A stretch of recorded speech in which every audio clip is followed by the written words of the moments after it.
1,500 years ago, Uranus fell from his throne as the divine king, and on that very day, Laine forged the spirit realm.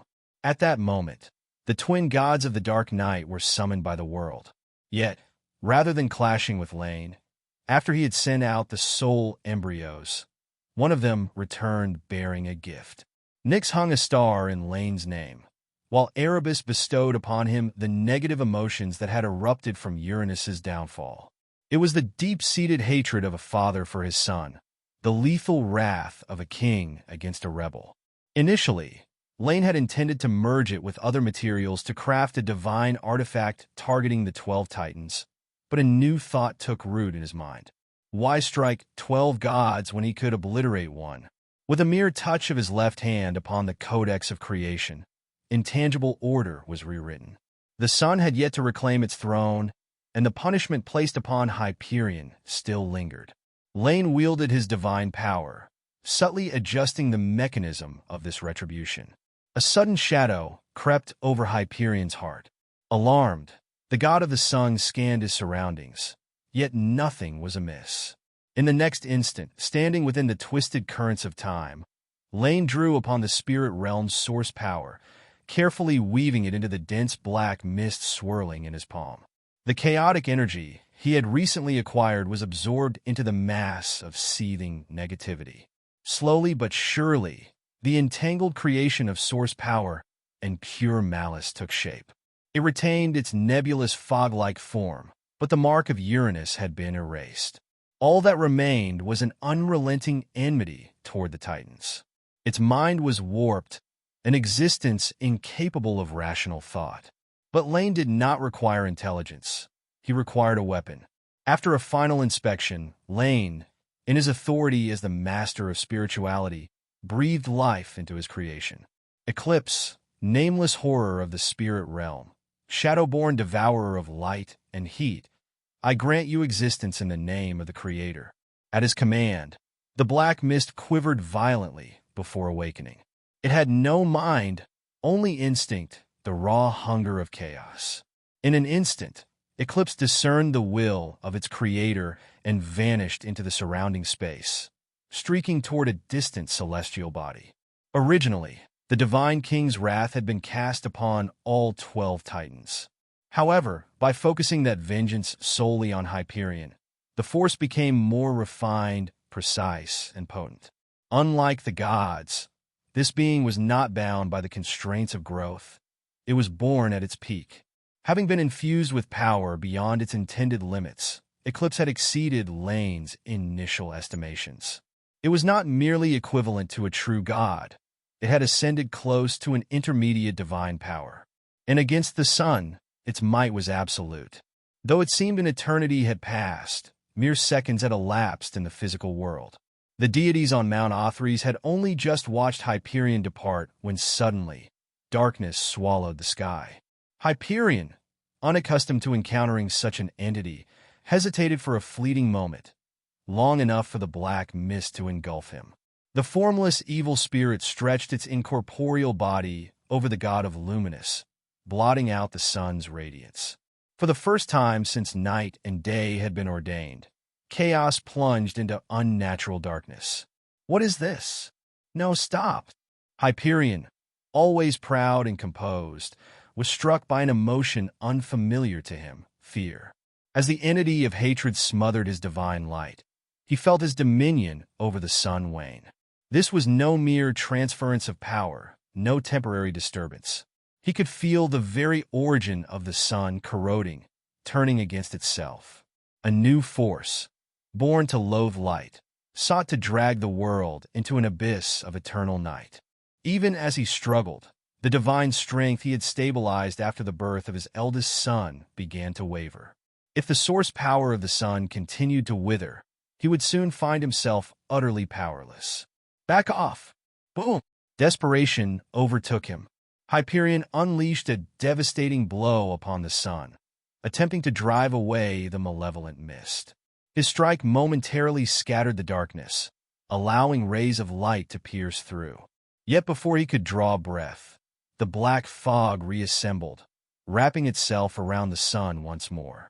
His attack had landed, but the entity was no ordinary foe. It had fused with the very foundation of divine power, its existence rendered immortal by sacrificing its own sanity. Even with a vast power difference, it could not be simply eradicated. "Thea, help me!" Hearing her husband's frantic cry, Thea, the mother of light, reacted without hesitation. Though she could not perceive the sun's dwindling origin as Hyperion could, she sensed his distress and unleashed her power. For a brief moment, the sun's surroundings flared with light. But in the next breath, the darkness swallowed it whole. Thea's radiance had not burned away the entity. It had fed it. Unaware of how to counter such a force, the couple's divine energy only fueled the abomination. Their attacks, rather than harming it, merely strengthened it. Meanwhile, atop Mount Otherworld, the disturbance in Hyperion's godhood had not gone unnoticed. The second and third generation Titans sensed something was amiss, but it was the first generation deities who immediately understood the gravity of the situation. "Thesis, did you feel that?"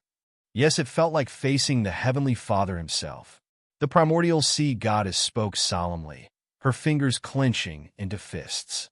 Thousands of years had passed since Uranus's reign, and she had long believed herself free of his shadow. Yet at the arrival of that familiar energy, her body reacted instinctively. The Titans had once changed their name, distancing themselves from their past, abandoning Titan for Titans, a name meant to symbolize strength and resilience.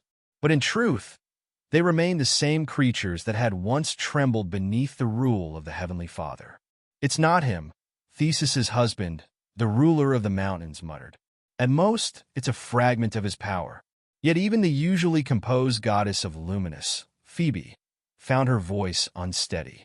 If Thea was hindered in growth by her slow accumulation of divine energy, Phoebe's struggle was purely due to her godhood's limitations. Perhaps, in another timeline, she would have used her dominion over oracles to glimpse a path forward. But now it seemed that path had been lost. Some power, if that's all, it's less concerning. But the fact that he turned it into something alive, that's terrifying. The taciturn ruler of mountains pinpointed the true danger. Pontus, the sea god, stood in grim silence. Unlike his indifferent brother, he had personally hidden Uranus's organs deep beneath the ocean. Now, a single thought haunted him. Was this weapon meant only for Hyperion, or had Laine crafted something similar for him as well? A heavy silence fell upon the deities. For the first time, they had encountered a creation capable of disrupting the very foundation. Prince Laine, atop the Mount of the Gods, Rhea, ever present by the Divine King's side, finally spoke. The gathered gods turned their attention to her, recognizing that the goddess of time was not speaking solely for herself. Her words carried the weight of the Divine King's will. "Prince Laine, your creation has unsettled me, but the world cannot be without the sun, just as the underworld cannot be without the nethermoon's glow. If daylight were to be lost forever, everything in the world would wither and fall into silence." The battle in the sky raged on, Hyperion's power growing increasingly unstable. If the matter concerned only Hyperion himself, Rhea might have held her tongue. Her words were exaggerated, but the Queen of Gods understood that in Cronus's reign, losing such a celestial body was unacceptable. Hyperion might pay a price, but the sun itself had to remain. Without confirming or rejecting the Queen's proposal, Laine looked at the Divine King and Queen. Their expressions had shifted, yet he saw no need to insist further. Not only did he lack the power to destroy the sun, but he also saw little benefit in doing so. "Hyperion deserves retribution for his arrogance," Laine acknowledged. "But you are right. Chaos cannot be without this celestial body." Before the gathered gods, he continued, "I am willing to make a concession. If Hyperion apologizes to me and swears to relinquish his control of the sun for 500 years, allowing his offspring to govern in his stead, then I shall forgive his transgressions." Cronus's mouth twitched slightly.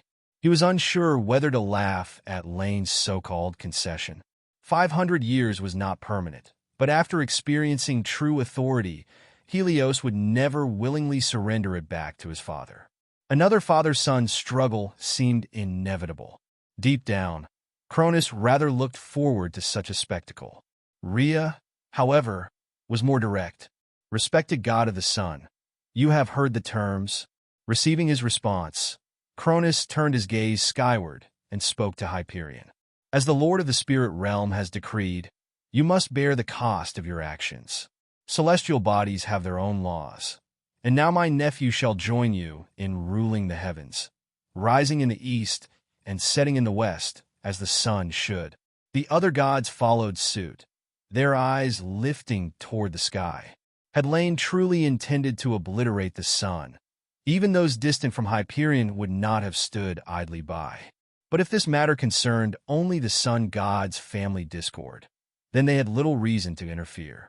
Above, Hyperion clenched his fists in frustration, striking out in defiance. Yet the eclipse's dark mist tore and reformed, rendering his efforts futile. He did not know if the abomination had a limit to its devouring of the sun's origin.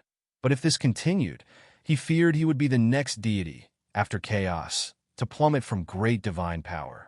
At last, he stopped his attacks and took a deep breath. He stood in silence, attempting a forced smile, but it never fully formed. Yes, you are right. Hyperion's voice rang through the heavens, forced and bitter. Prince Laine, I apologize for my previous actions. You have unquestioned sovereignty over the moon, as established by the mother goddess and witnessed by us all. Laine remained impassive as he observed the sun god's rigid expression. Hyperion's cheek twitched. He knew exactly what Laine was waiting for. Taking another breath, he spoke slowly, deliberately. I swear upon the Styx River that for the next 500 years, my eldest son shall govern the sun in my stead as penance. A wave of divine law rippled through the heavens. Far in the underworld, Styx's godhood stirred, bearing witness to the sun god's oath. Good. Laine finally nodded in satisfaction. Come back, Eclipse. He gestured toward the sun. The evil spirit, though mindless, could not resist the command of its creator. Its form disintegrated, retreating into Laine's grasp as a dispersed mist. The darkness receded, and sunlight once more bathed the earth. Everything seemed unchanged, yet everything had changed. This was merely a lesson, Laine said, closing the codex of creation. He cast his gaze over the assembled gods, then back toward the battered figures in the sky. But if there is a next time, it will not be just a lesson. Hyperion's face darkened, but upon glimpsing the lingering mist around Laine, he bit back any response. Instead, he turned and walked away, Thea and the silent Selene trailing behind him. The young moon goddess looked unsettled. She had expected her father's plan to fail, but not so decisively. From the corner of her eye, she glanced at her Aunt Phoebe. The Titaness was not particularly powerful, but her husband, Ceus, wielded dominion over lightless celestial bodies, darkness itself.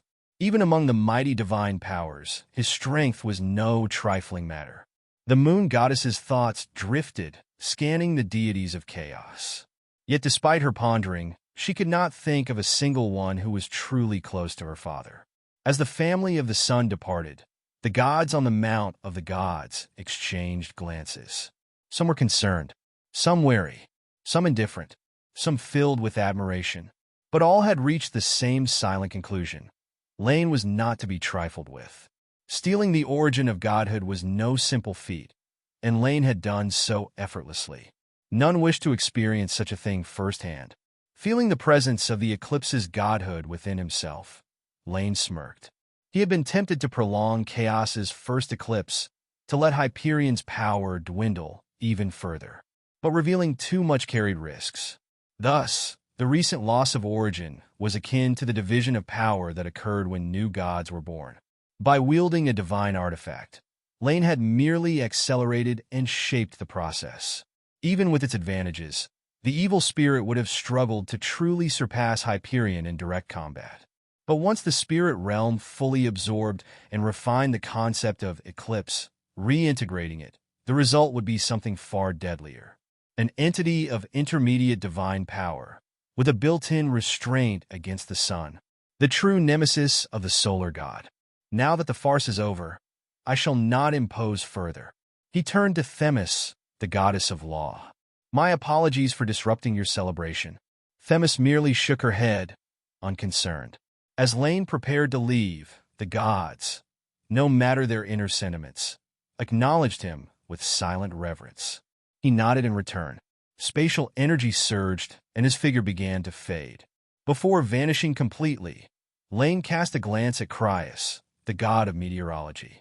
Thea's devotion to Hyperion was unquestionable, but Crius had mobilized his divine authority to support him. That would not be forgotten. There would be consequences, but at a more opportune time. Laine disappeared, and with the departure of the conflict's key figures, the tension among the remaining gods eased. Many deities, new and old, had been introduced to the reclusive ruler of the underworld today. Even the first-generation Titans found themselves lost in thought. Oceanus mused over whether he could somehow forge a familial tie with Laine. Crius regretted his intervention. As for Cronus, he had simply observed. Perhaps this had all been within his expectations. But the spectacle had ended. It was time to resume the festivities. Ladies and gentlemen, the divine king declared, the matter has been settled.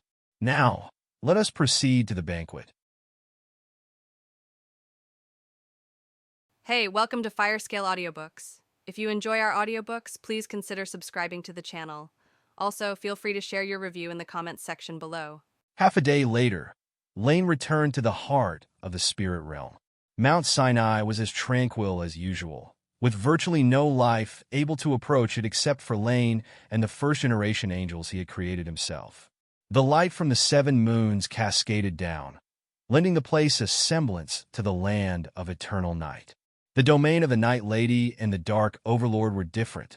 Eternal night did not mean the absence of light. Evil spirits, or perhaps it is more appropriate to call them evil beings, even though they are purely spiritual bodies.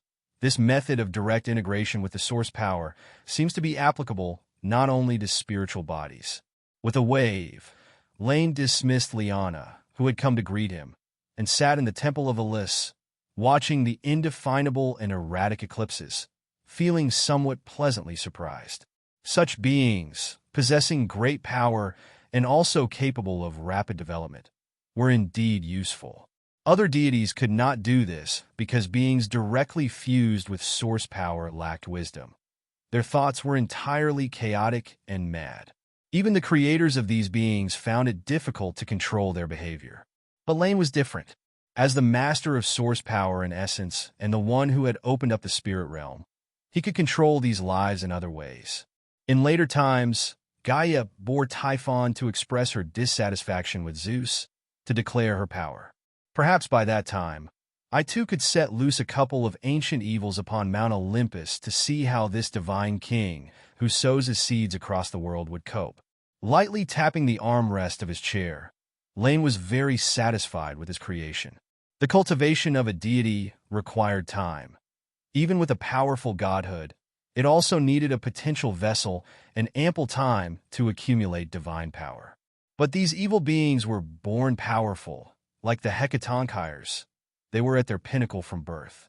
The only imperfection was that perhaps due to the fusion with the chaotic source force, the eclipses had gained even more strength, but they were also subtly rejected by the laws of the material world. The chaotic origin was, after all, the detritus expelled from the material world's order after the laws were established. Now, even though they had integrated with other elements, they were still unwelcome by the material world. It could be said that these kinds of evil beings could only make brief stays in the outside world or use some means to block the law's detection of them. Otherwise, the longer they stayed in the material world, the stronger the suppression from the planes would be. Only at the fringes of the underworld, the ends of the ocean and the sky, the domains of the 3 primordial gods, and a few other places were exceptions.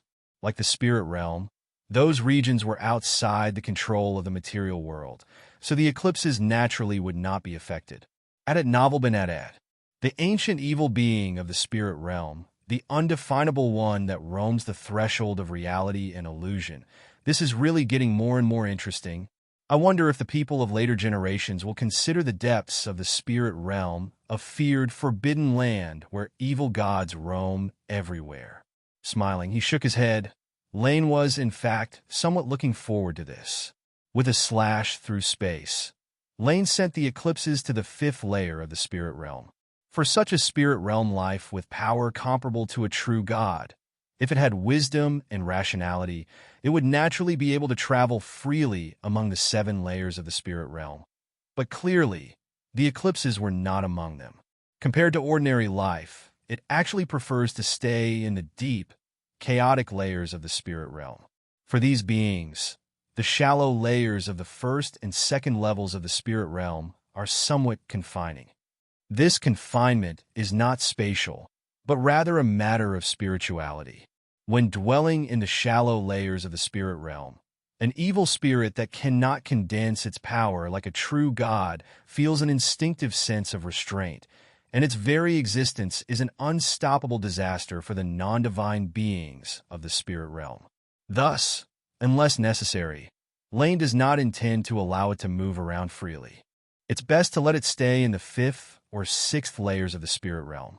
For the wisdomless Ecliptos, even wandering for 10,000 years, unable to comprehend the chaotic space-time of the deep spirit realm, it might just be going in circles in the same spot. Having dealt with the newly created evil spirit, Laine took out the Codex of Creation again.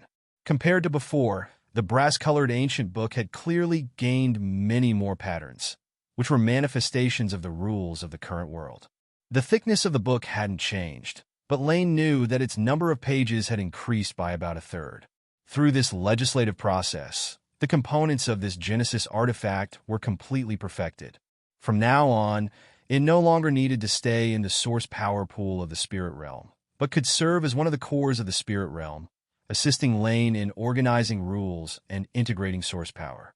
With this single artifact alone, the rules and order of the spirit realm could be strengthened by more than 30% on the original level. Externally, the expansiveness of the spirit realm greatly accelerated. Internally, the suppression by the interface against other life forms entering the spirit realm without permission also intensified. It could be said that for beings below the intermediate divine power level, Laine didn't need to take action himself, as the chains of laws within the spirit realm alone could easily suppress them. That is, the Codex of Creation is not an artifact for attacking. Its power leans more towards assistance rather than direct combat. Otherwise, a Hyperion who has fallen to the 16th level of divine power, even with the support of the Mother of Light, I would absolutely be able to suppress him head-on, without needing to go through all this trouble. Shaking his head, Laine knew the key issue was that he was busy integrating source power, raising the bulk of the spirit realm and the ceiling of godhood, and had little time to accumulate divine power. This time forcing Hyperion to surrender also occurred because the time, place, and people were all favorable. Otherwise, with his current level 12 divine power, it would indeed be very difficult to win with merely an assistive artifact. The hierarchy of divine power among deities increases significantly the higher one goes. Below intermediate divine power, the type of authority and number of deities are key to deciding victory or defeat. 2 or 3 true gods with weak divine power could defeat one with weak divine power. A godhood oriented towards combat could enable a deity to fight above their level, like the protagonist of a Shinsha novel, taking on multiple foes by themselves.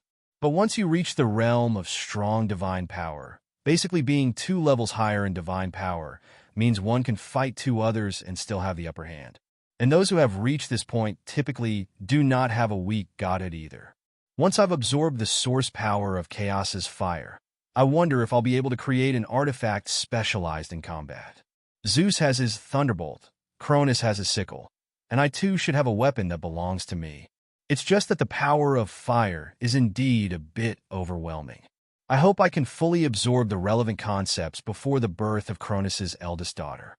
Sighing, Laine still continued with the great task of assimilating source power. When it comes to being a deity, Zeus definitely has it the easiest, either abusing his authority or on the path seeking princesses/queens/goddesses. Nothing like himself, who since the inception of the spirit realm has barely had a few days of leisure time. But, sigh as he might, now is clearly not the time for Laine to relax. Once the associated deities of chaos are born one after the other, unless there's another as easily deceived as Cronus, he wouldn't be able to fleece the world as unscrupulously as he does now. To enhance the origin through the spirit realm's own operations is nowhere near as simple as snatching it directly. Therefore, before that time comes, it was natural for Laine to grab as much as he can. The scene returns to alone.He. After Laine returned to the spirit realm, the banquet officially began. In the past, for various reasons, the deities of chaos rarely gathered together. But taking advantage of this rare festivity, some divine clans with conflicts set aside their disputes and sat together within the same temple. Perhaps because they could often learn something new, alone.He has been somewhat of a trendsetter over the past millennium. Regardless of whether they liked Cronus, the divine king, the gods of chaos truly enjoyed his hospitality. In the blink of an eye, 3 months hurried by. In this era when the earth was still barren, without the short-lived humans for comparison, the god's sense of time was always vague. At this time, a month for the gods was even shorter than a day in later ages. The banquet was about to end, but just as the divine king was preparing to raise his glass, an unexpected topic sparked a heated discussion among the gods, and it ultimately came to his attention. The cause was simple. Just as the divine king had once experienced, in the past millennium, Kur, the god of destruction, had visited more than one deity on the earth. Dwelling in the desolate underworld, where even plants struggled to grow, this was one of his rare entertainments. Thanks to him, the gods all became interested in nymphs, a wise form of life that wasn't divine. But because Kur claimed that they were created by Lady Nyx, they did not dare to face the majesty of the primordial gods, so they had to let go of the idea. It wasn't until today that, in full view of everyone, Laine created a monster comparable to a true god, that the Titan gods finally remembered that it seemed to be after Lady Nyx's visit to the underworld that these beings called nymphs came into existence. In addition to that, since Laine held the godhood of spirituality and had once received the life vase from Mother Earth, many deities could not help but speculate. The gods discussed the matter fervently at the banquet, and finally, Iapetus, the god of speech and one of the 2 titans with weak divine powers, stood up first. As a deity, he felt no sense of honor that was due to gods. Compared to other gods, he wished for more weak but thoughtful lives to emerge on the earth. Happiness is always relative. It's true for humans, and gods are no exception. Thus, under the watchful eyes of the gods, Cronus listened quietly to Iapetus' speech. The god of speech hoped that the divine king would, like Laine and Mother Night, create new life on the earth as well. I understand what you mean, but regarding this matter, I'm not very clear either. Sitting on the high platform, Cronus, with eyes open, lied, I once borrowed the life vase from the mother goddess, but I couldn't create life with consciousness. Perhaps the wisdom of life is different from that of plants. It might involve the authority of other realms. As for how Prince Laine and Lady Nyx managed to do it, that I do not know. As gods born at the beginning of creation, perhaps they know some secrets that I'm unaware of. Although Cronus had long heard from Themis about the existence of life in the spirit realm, he still pretended to be ignorant. He and Themis borrowing the life vase was something others might not know, but the god of speech and Cryas, the god of meteorology, were his neighbors on alone.He, and they were very aware of it. Now that Iapetus had mentioned this, it was nothing more than a desire to have him ask one of the 2 ancient gods for help in the name of the divine king. Although Cronus also agreed with the idea of creating life, asking for help himself was absolutely out of the question. As Cronus' speech ended, the first-generation Titans looked at one another. They made no comments, but the new generation of gods began to talk. Most of the new gods had never seen Mother Earth, and what they knew about the previous era was only legend. Now hearing that the divine king had failed at creating life, they couldn't help but feel disappointed. Even the life vase can't create beings? Unbelievable. I thought that Mother Earth's treasure was the source of life. It's said that the initial vase contained a seed of everything, from which Mother Earth planted a golden apple tree. I wonder if using a golden apple could create life with wisdom. It seems the Divine King is only SOO. It's said that the former Divine King had power to rival Mother Night. If he were still here, perhaps he could also create life like Lady Nyx. I've heard my father god say that when the ruler of the sky was still around, my cousin here didn't even dare to breathe too loudly. Is that so? You mountain gods do know quite a lot. Prince Aria is one of the rare ancient gods left unoppressed by Heavenly Father, so of course, he has no reservations about these matters. It would naturally be different for your Titan deity clan. His expression remained unchanged, but Cronus, hearing the discussions among the gods drifting further off topic, couldn't help but feel agitated. Glancing at the god of speech from the corner of his eye, Cronus decided that since you were so interested in the creation of life, then you should be the one to face Laine. Ahem. Clearing his throat, Cronus drew all the gods' attention. He looked at Iapetus, a warm smile on his face, and said, Iapetus, the deity who governs speech, when it comes to endowing creations with wisdom, perhaps the respected lord of the spirit realm is indeed more knowledgeable. Since you brought this matter up, my brother, I will entrust you to handle it. In the name of the Divine King, I commission you to visit Lord Laine and request his presence in the creation of life together. If such a feat could be accomplished, I believe the gods will remember your contribution. But your majesty, no sooner had the Divine King finished speaking than Iapetus' face changed. The battle 3 months ago was still fresh in his mind. He couldn't even defeat the creatures newly made by Laine, and he certainly didn't want to venture into the underworld. But obviously, since someone had stepped forward, the gods were not going to give him a chance to refuse. I think Divine King His Majesty makes a good point. Oceanus was the first to speak up. Perhaps because of Cronus's increasingly prominent divine authority, the ocean deity, Sovereign, used a respectful title this time. Isn't the duty of speech to be used here, my brother? I believe you can persuade him. If conscious life could spread across the land, I hope you'll remember to add some new life to the sea as well. Yes, Nereus, son of Pontus and friendly to the sea, also chimed in. The near sea should also have life. If you can accomplish this task, my father will also appreciate your achievement. With the sea gods speaking in turn, the other gods began to discuss. In the end, under the gaze of all, Iapetus accepted the task. The feast that was meant to end was postponed.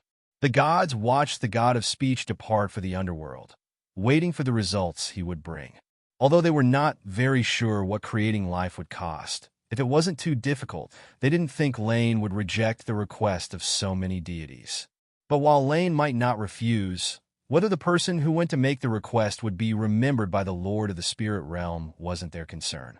Even the ocean deity Sovereign, after learning that Atlas and his relations with his father and brothers were mediocre, stopped paying much attention to this brother. After all, the duty of speech was just too weak. Having traversed the earth, Iapetus arrived in the underworld. Although, strictly speaking, the underworld at this time is also a part of the earth, it feels like a world unto itself, perhaps because it is tightly enveloped by the 4 primordial gods. No matter where one enters the underworld, whether from beneath the sea or the center of the earth, unless they leap through dimensions like spirit realm traversal, everyone first appears at the edge of the underworld, a place later guarded by the 3-headed hound Cerberus. Behind the gate lies the river of sorrow, Acheron, with the land of eternal night and the realm of lightness on either side. For anyone wishing to enter the underworld, crossing the river is the only way. Of course, at this time, the underworld had neither gates, nor had the river of sorrow come into existence. Carefully avoiding the domains of the 2 primordial gods, the god of speech stepped onto the gray plains. Of the 5 great rivers of the later underworld, only one existed now, the river Styx, which conceptually circled the underworld 7 times, but in reality stretched from the present world all the way into Tartarus. Iapetus stopped here, nodding slightly towards the direction of the River of Vows, and then waited for a moment. As expected, after some time, he received no response. But the god of speech was not angered. He simply continued flying towards the center of the underworld. As the goddess who presided over chaos, prophecy, law, Styx had been alone in the underworld since her birth. Even her father, the ocean deity sovereign Oceanus, rarely saw her, so she was among the few deities who had not participated in the legislation process. Despite this, the god of speech still dared not take her lightly. Once Styx took over the world's delegated authority over vows, she became one of the rare deities under chaos capable of increasing the strength of her godhood on her own. Witnessing the vows of gods brought her an influx of source power from the world, and punishing those who broke their vows provided an additional boost. This strengthening might have its limits, and it might be slow, but at least so far, Iapetus hadn't seen where its upper limit lay. Feeling some envy, the god of speech quickly swept across the gray plains, flying straight toward the nether moon in the sky. As a deity of weak divine power, Iapetus was not fast in flight. But before he set out, Cronus and the four wind gods had given him a temporary blessing, enabling him to travel swiftly between Mount Otherworld and the underworld. So, on the third day after leaving Mount Otherworld, he arrived before the nether moon. According to the goddess of justice, the nether moon was the official gateway to the abode of the Lord of the spirit realm. As long as one called out to him here, he would receive the visiting deity. Respected Prince Laine, I am the god of speech, Iapetus.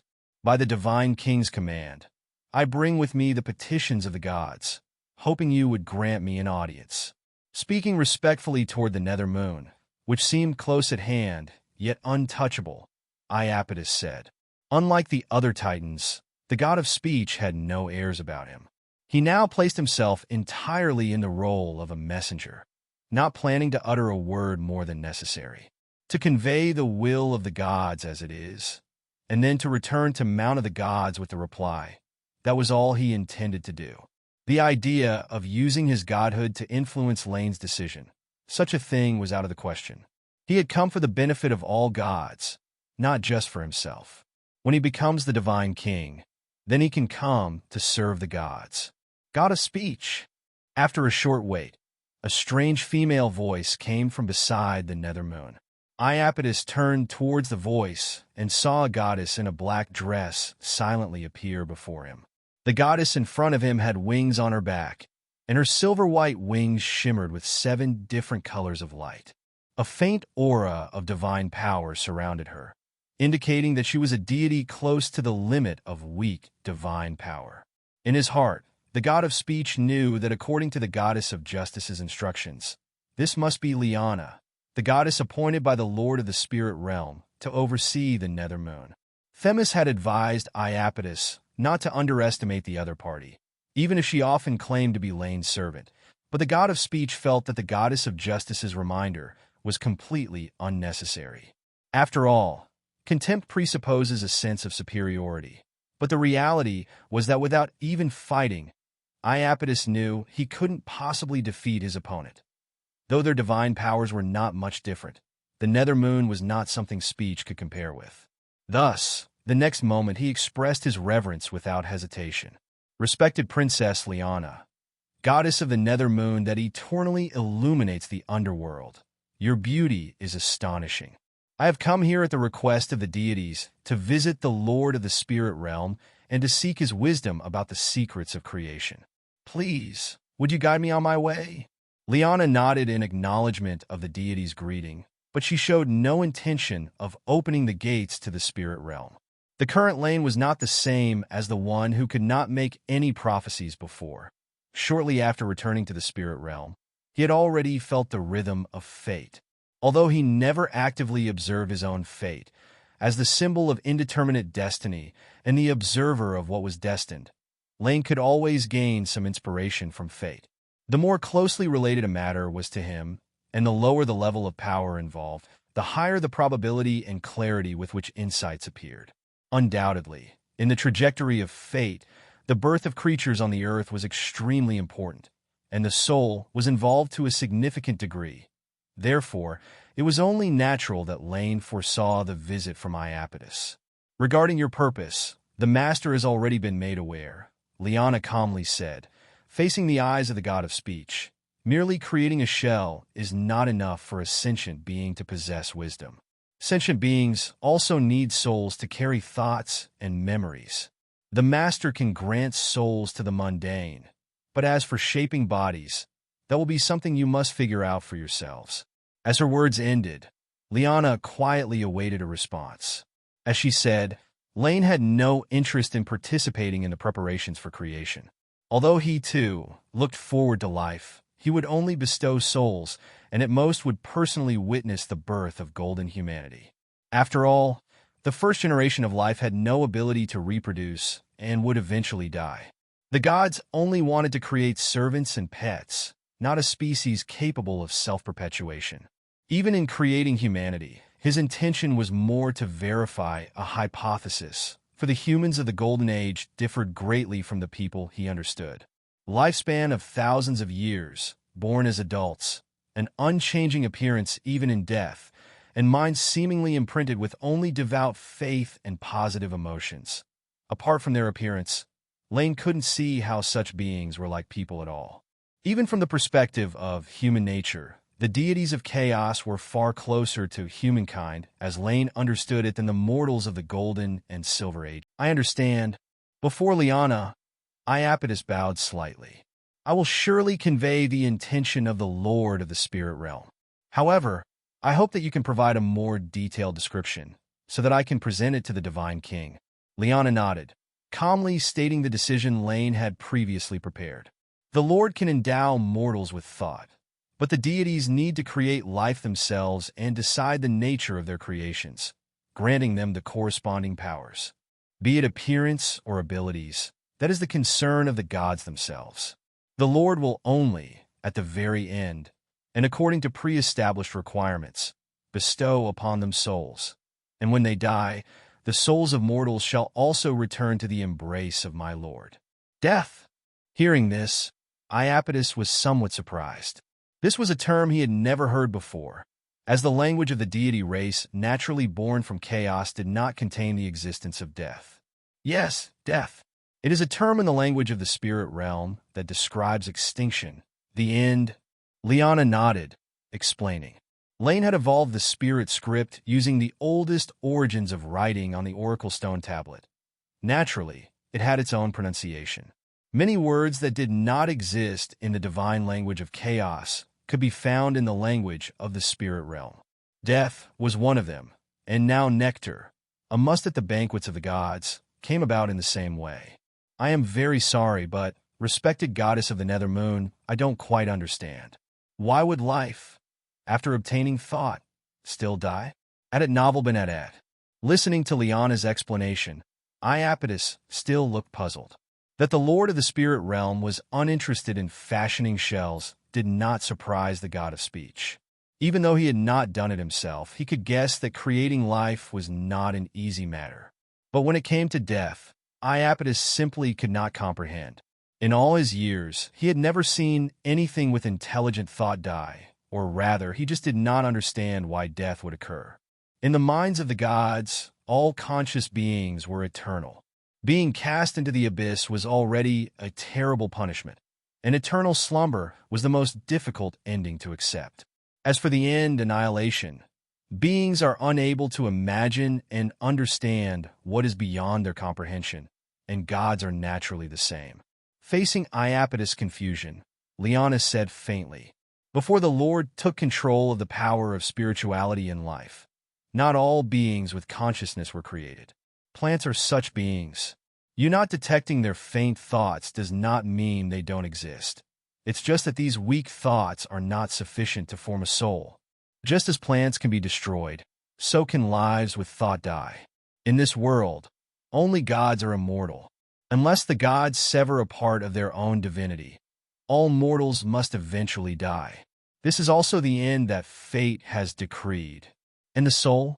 There was a moment of silence before the god of speech keenly identified a problem. If the shells of life can die, does that mean their souls cannot? Of course they can, but it happens more slowly.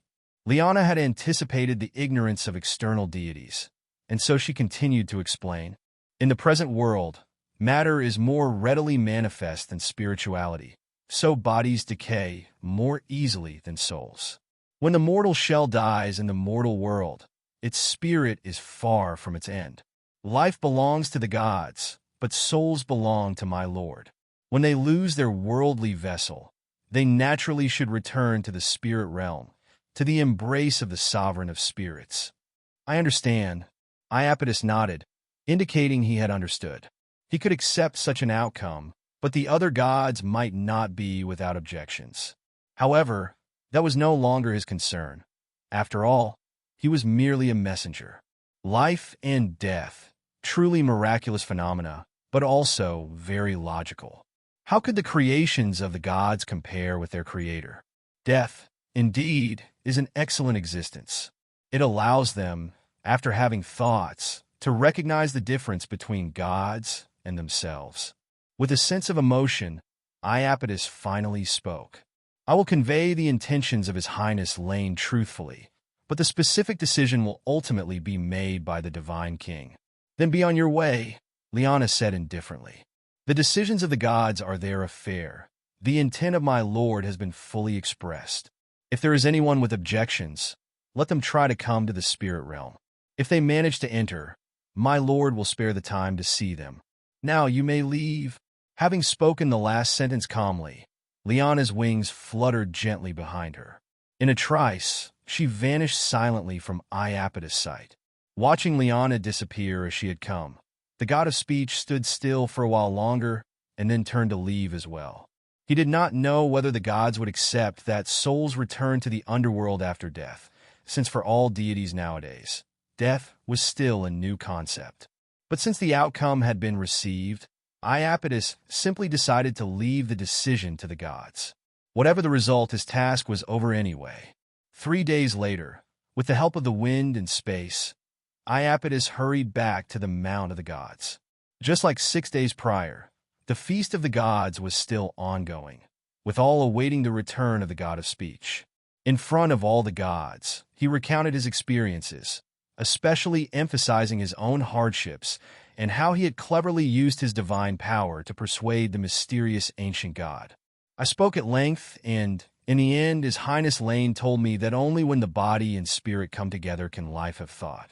He agreed to endow mortal beings with spirits after the gods have completed their creation, for which I am grateful for his kindness. After hearing the god of speech's narrative, the gods were moved by his words. They indeed appreciated Iapetus' hard work, and even many gods of lesser divine power regarded him with respect. But in the end, His Highness Laine told me, non-divine life is subject to death. All mortals have an end, and the decay of matter is much swifter than that of the spirit, so the souls of the dead should also return to the spirit realm. Death? Forgive my frankness, but is this some newfangled term? Beside Queen of Gods Rhea, the 3 goddesses of the white oak birth from the divine blood of Uranus asked. Like Iapetus before them, the assembled gods expressed their confusion. Seeing this, the god of speech elaborated on the news he had received from Liana. The reaction among the gods varied. When true gods concentrated, they could sense the vague thoughts of plants. But just as humans don't usually pay attention to ants, the gods of the past had never really cared about this aspect. In the end, they all accepted the existence of death. Using life and death to differentiate mortals from gods seemed a logical approach. It would just be a bit troublesome later on. Every few thousand years, they would have to create a new batch of life. With the last issue of creating life resolved, the god of speech prepared to return to his seat, confident that his mission was complete. However, at that moment, the eldest son of the ancient sea god Pontus suddenly stood up. It was Nereus, the friendly companion of the sea, a sea god with good relations with many deities. Even among the gods of the ocean lineage, many held him in high regard. I am grateful that His Highness Laine is willing to endow life with a spirit. Speaking in his usual, heartwarming tone, Nereus looked at Iapetus and slowly said, "But is the destination of the soul still up for discussion? I think this is not only my own thought." In the Great Hall, Nereus continued to express his opinion. Many deities actually didn't care about the ownership of souls, and they didn't understand the value of souls either. It was simply out of a mentality that they didn't need to give anything, so they chose to wait and see how things unfolded. Moreover, it must be said that Nereus's subsequent views, at first glance, seem to have some merit. Ladies and gentlemen, the soul is merely a creation of authority and is not some precious thing. To Prince Laine, it is like the sea water to me, or the rocks to Princess Aurea, inconsequential in themselves. As long as we don't create too many, there is no burden. Furthermore, I have heard that Prince Laine also possesses the godhood of memory. From this perspective, the souls of creations should belong to each deity themselves. A few heads nodded slightly, and, at least for the latter point, quite a number of gods showed agreement. The souls of all beings contain memories, and no god wanted their secrets to be known by others.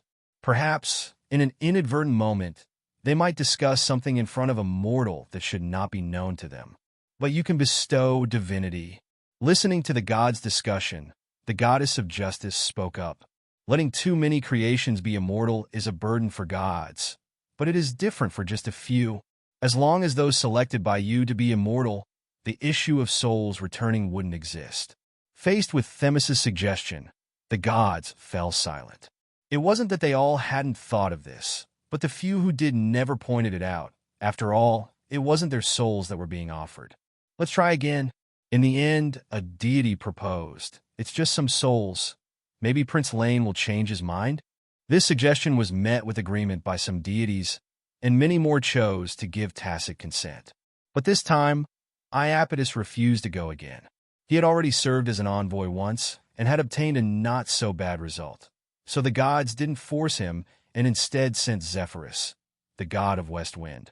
Although the wind gods and the star gods were siblings, the bond of blood in the chaos world was honestly not held in high regard by many gods. Compared to their maternal side, they were closer to Crius, the controller of meteorology. So even though the progeny of the star gods had followed Hyperion back to the sky, the four wind gods still chose to stay behind. Zephyrus accepted the mandate and immediately set out. He transformed into an invisible current of air, rushing through the crevices of the earth toward the underworld. But this time, after more than half a month, when the wind god returned, he was furious, stating that no deity had paid him any heed. He had stayed in front of the nether moon for over a dozen days, exhausting every method to try to find an entrance to the spirit realm, but the result was obvious, so he had to return the same way he came.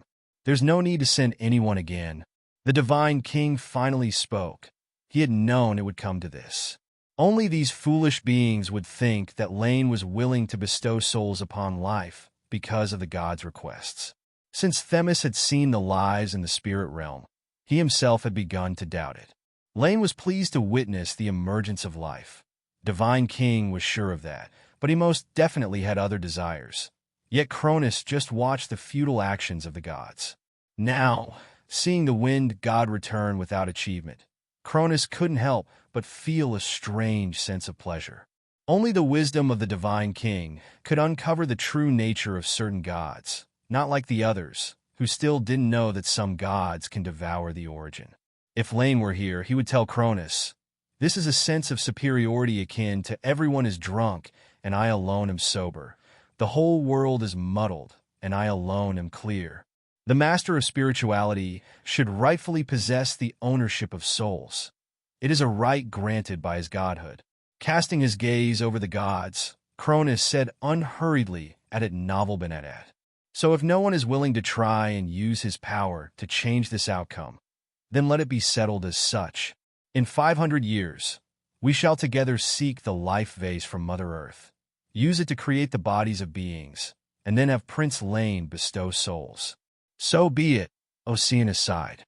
Although he was also interested in the soul, it wasn't enough for him to do something about it. After all, he wasn't very clear about the true significance of the soul's existence.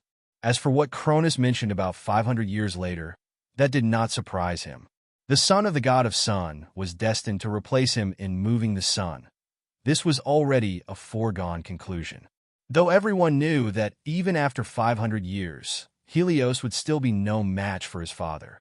It seemed likely that the divine king was planning to take this opportunity to do something. Among the many children of the father of star gods, god of meteorology Crius, was his eldest son, Astraeus. If the king of all gods were to enlist another god of sun under his command, even the other titans would have to acknowledge his qualification to intervene in the celestial space. Let it be decided thus: we shall each create the life we desire and possess its entirety.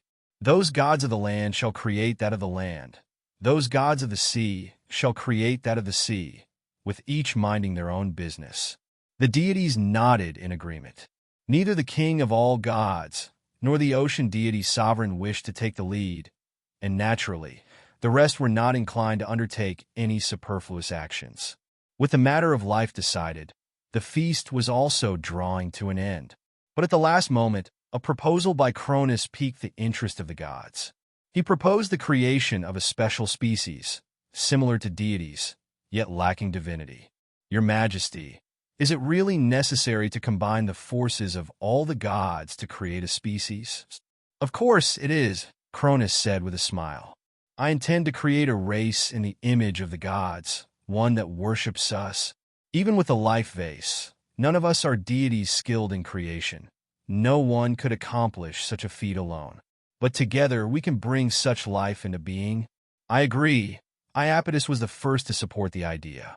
He had initially proposed the concept of creating life because his power was negligible among the gods. Rather than assert his authority before a host of bizarre and peculiar forms of life, he preferred the existence of creatures similar to himself, but significantly weaker. Creating life like ours, would that not undermine the dignity of the gods? A deity questioned. No, they will die, but we will not. Although I have never seen what death is, Rhea, the heavenly empress, said, causing the gods to nod in agreement. This goddess scarcely spoke, but since it was her husband's proposal, she lent her support. Cronus looked around at the gods with satisfaction and nodded. Regardless of Laine's thoughts on spirituality, filling the earth with life under his rule would also serve to elevate his position as the king of all gods. Themis's actions provided him with some inspiration. Although that individual who resided in the spirit realm was full of schemes and plots, as long as they were not aimed at him, he could still benefit from them. Regarding his final proposal, in this regard, he in fact was on the same page as Iapetus. As the king of all gods, his status among the deities was still inferior to that of the ocean deity Sovereign and his two uncles. Even if the godhood of the god of sun had not been divided and Thea was a few years away from a significant divine power, even Hyperion would have a more prominent presence than him. In such a context, creating beings similar to the gods and watching them worship him could also be a choice. On the other hand, his divine palace was also in need of other life forms. Like now, having to personally take care of presenting food and nectar, Cronus likewise hoped for some creatures aligned with the gods' aesthetics to take care of these menial tasks. Since no one objects, Cronus concluded, let's draw today's gathering to a close. In 500 years, any deity interested in this matter can head to the shores of the East Sea and then together visit Mother Earth. Creating life is no simple task, and I guess you all will need some time to prepare. After the banquet on Mount of the Gods had drawn to an end, 500 years swiftly disappeared under the flickering sun. Unlike the peace upon the earth, the aftermath of Laine's confrontation with the god of sun played out among the stars. Returning to the stars, Hyperion fulfilled the vow he had sworn by the river Styx. He handed over the sun to his eldest son, Helios, who, although nearly 1,000 years old, still harbored merely faint divine power. Thus, for the first time in thousands of years, the sun began to move along its trajectory. But contrary to many deities' expectations, the sun's movement was not as smooth as they had thought. Perhaps it was because of his too meager divine power, or maybe due to the lack of cooperation from another ruler of the sun. Under Hyperion's indifferent watch, Helios could not manage the sun's movements without his father's assistance. His power was so weak that even just moving the sun a short distance exhausted him. Because of this, he pleaded with the divine king for help. But Cronus had no solution either. At novel Benadat, Hyperion did not break his promise. He did not interfere with Helios. He merely merged with the sun, becoming one with it. This act increased the weight of the celestial body. If Helios had been a deity with intermediate divine power or higher, he could easily have controlled the sun. But due to the suppression by his father over many years, his strength was among the lowest of true gods.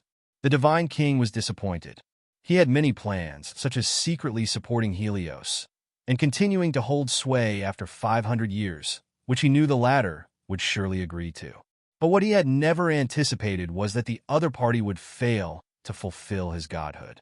Thus, Cronus's idea of winning without a fight was shattered. He had to prepare to intervene in the stars with more direct methods.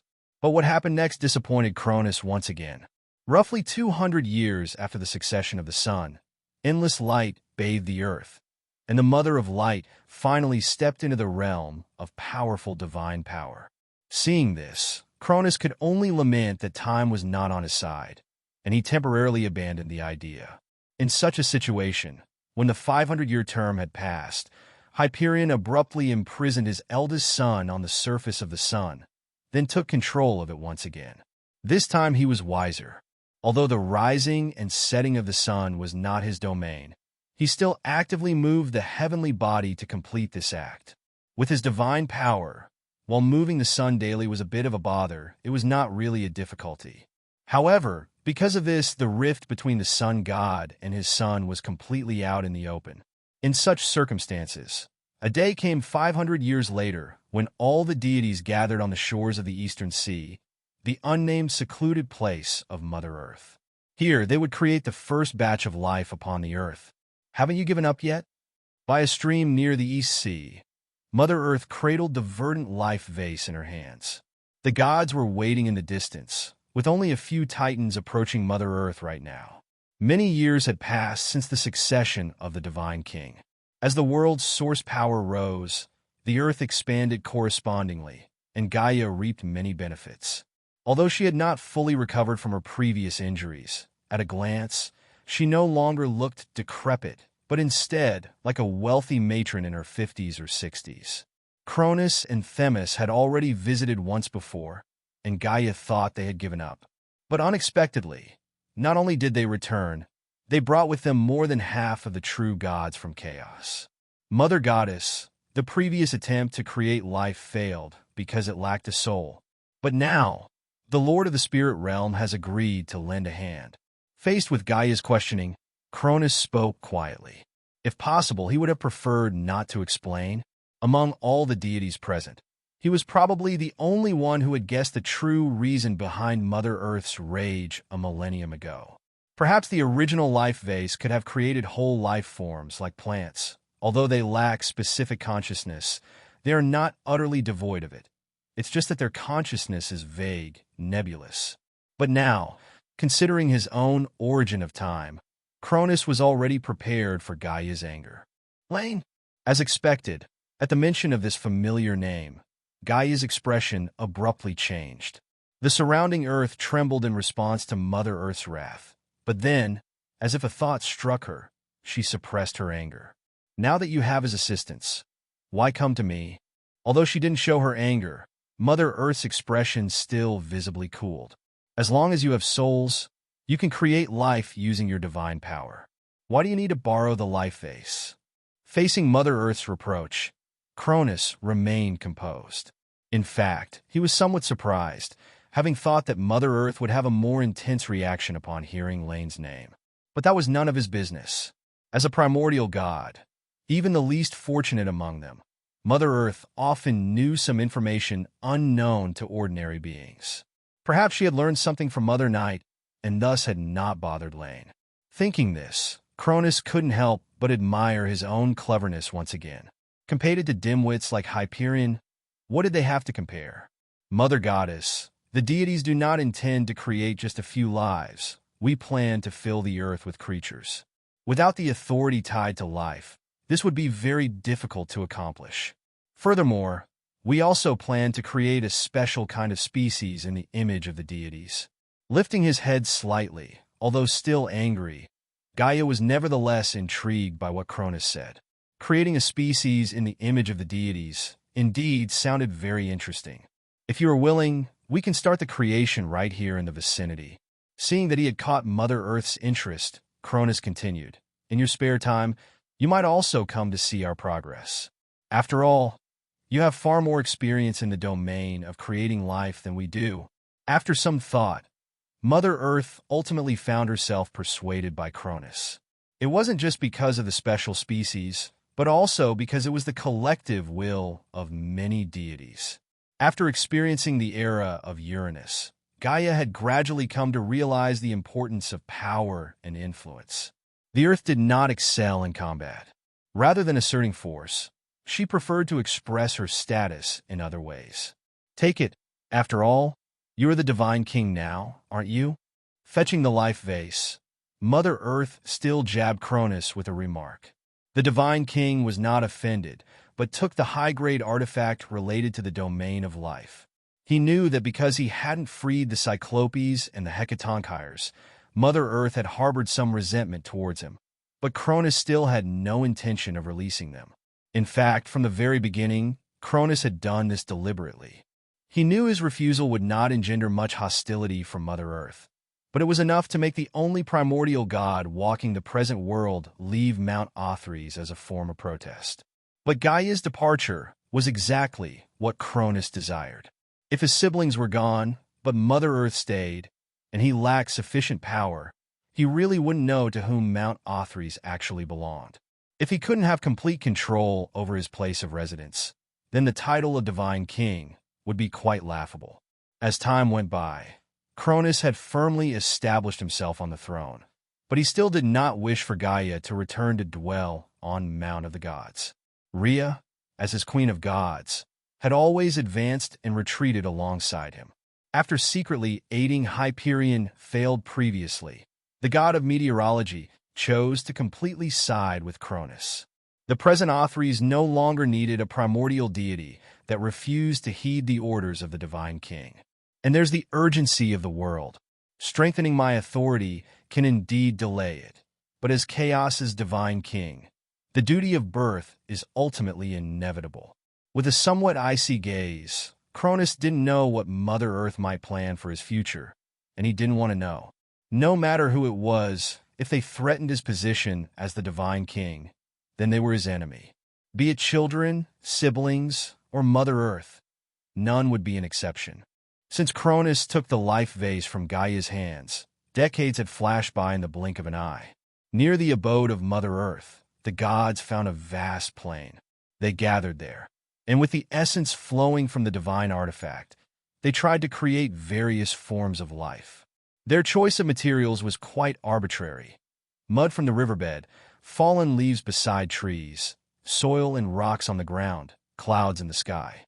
The deities shaped them into forms they desired, then merged them with the divine essence. If their creations conformed to the fundamental rules of life's existence, a new species was born. Thereafter, using the first as a template, countless similar beings would emerge. However, easy as it may sound, the actual process was not so straightforward. The gods, inexperienced in creation, attempted many structures, but most ended in failure. For them, how to create the first was the greatest challenge. At last, fumbling their way through nearly a century, a total of 8,400 new species appeared upon the earth. Be they of the heavens, the earth, the sea, each true god created a few. Although these life forms lacked souls at this point, from a biological standpoint, they were already living beings. It is finally complete. Looking at a strangely shaped fish before him, the ocean deity's sovereign wrapped it with divine power to sustain its life.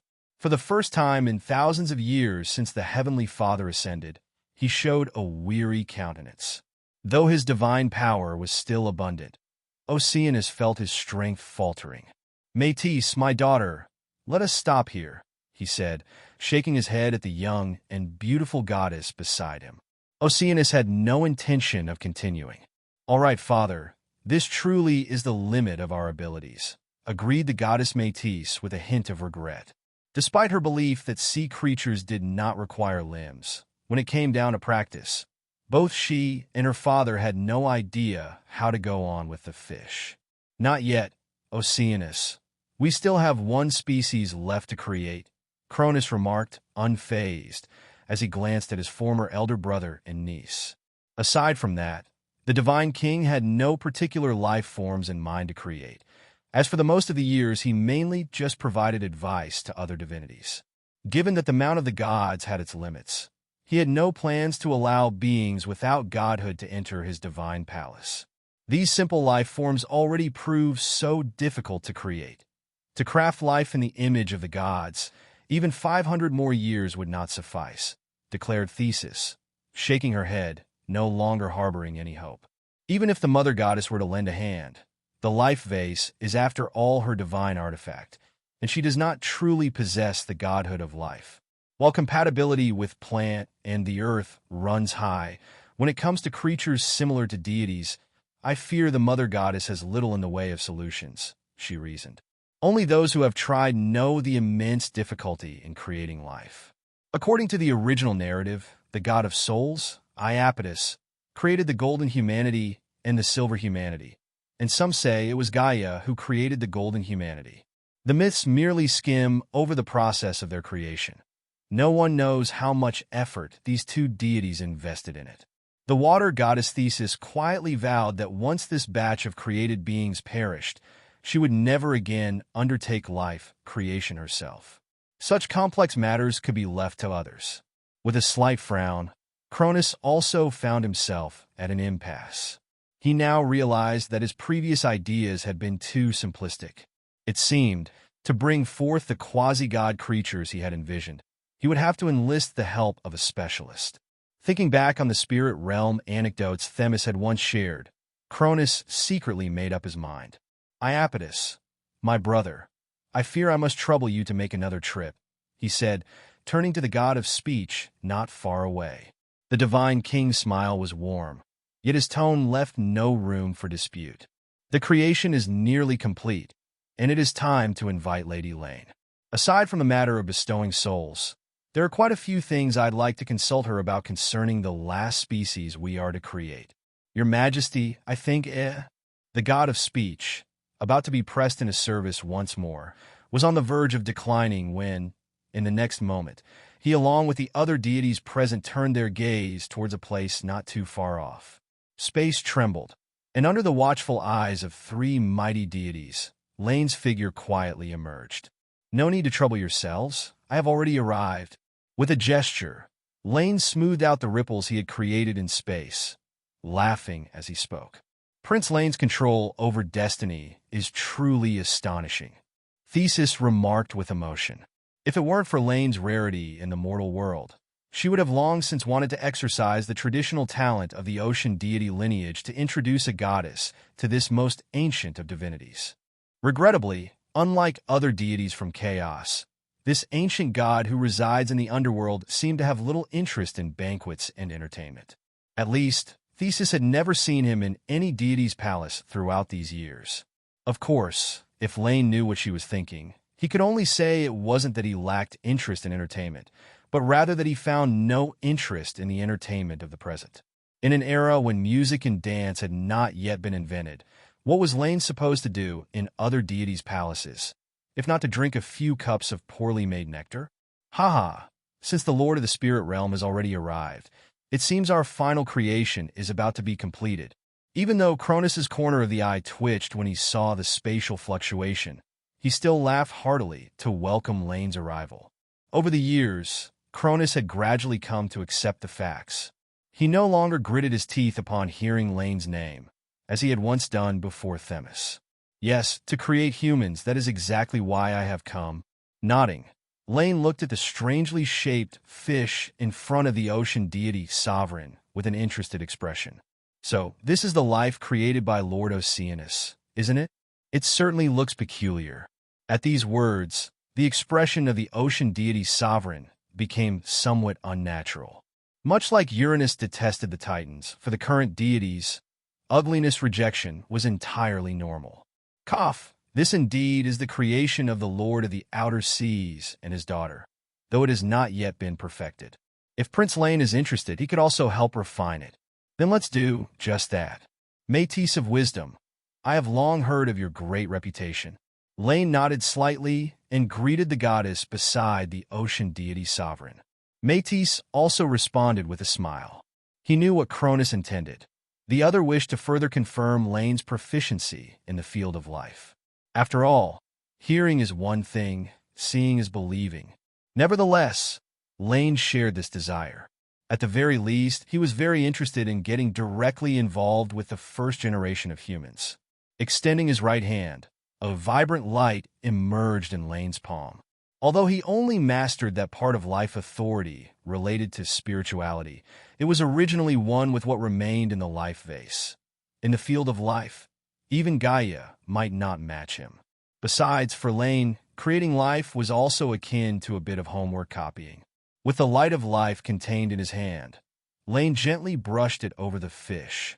As the light entered its body, the previously visible spines disappeared, and the warped spine straightened out.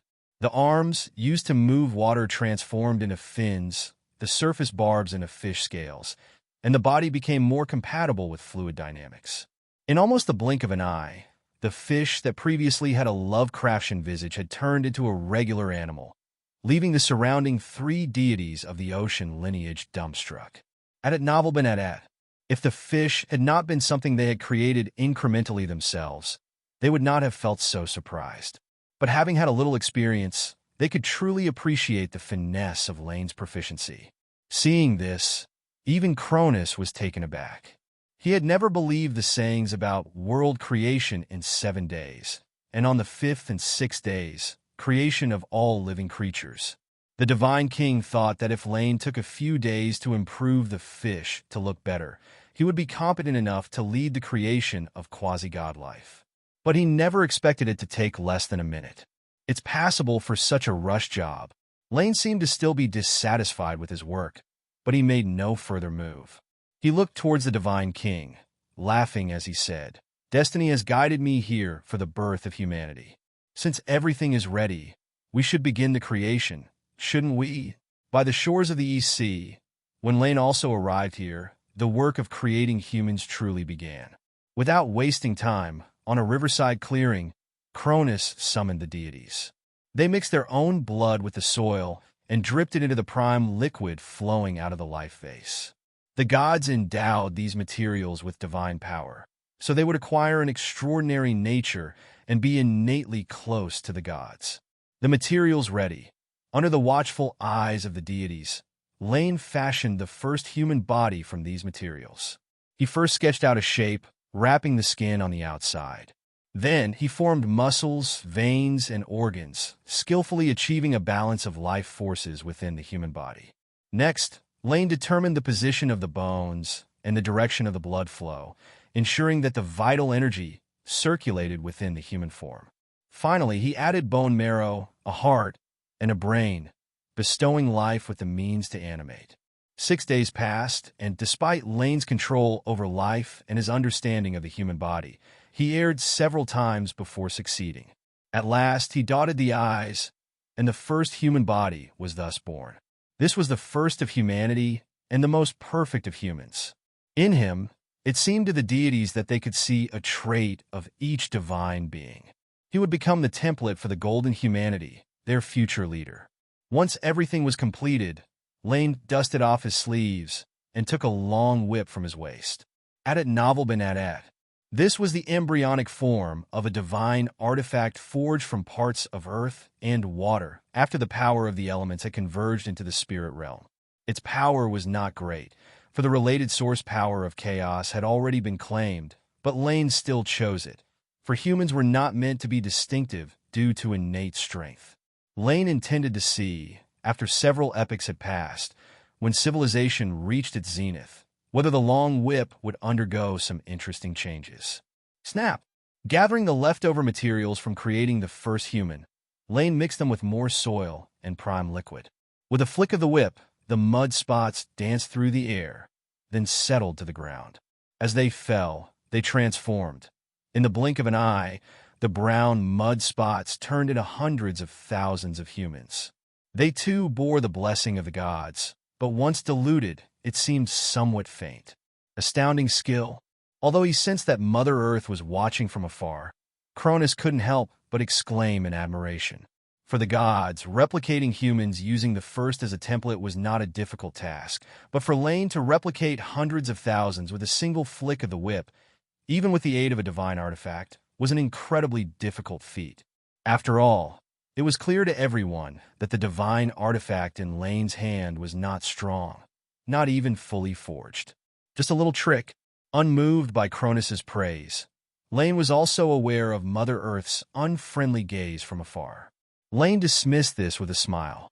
Having reaped the benefits, he naturally had no intention of further provoking the Elder.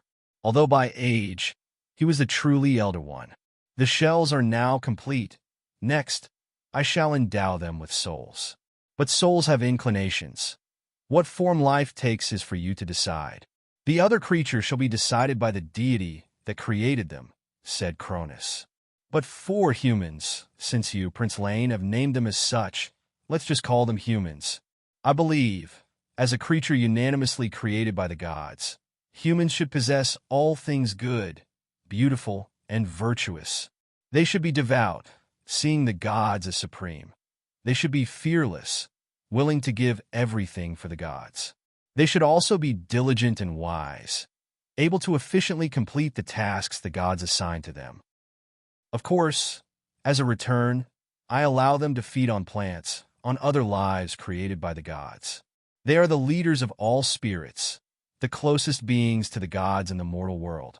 The divine king's voice resonated far and wide, and none of the deities opposed.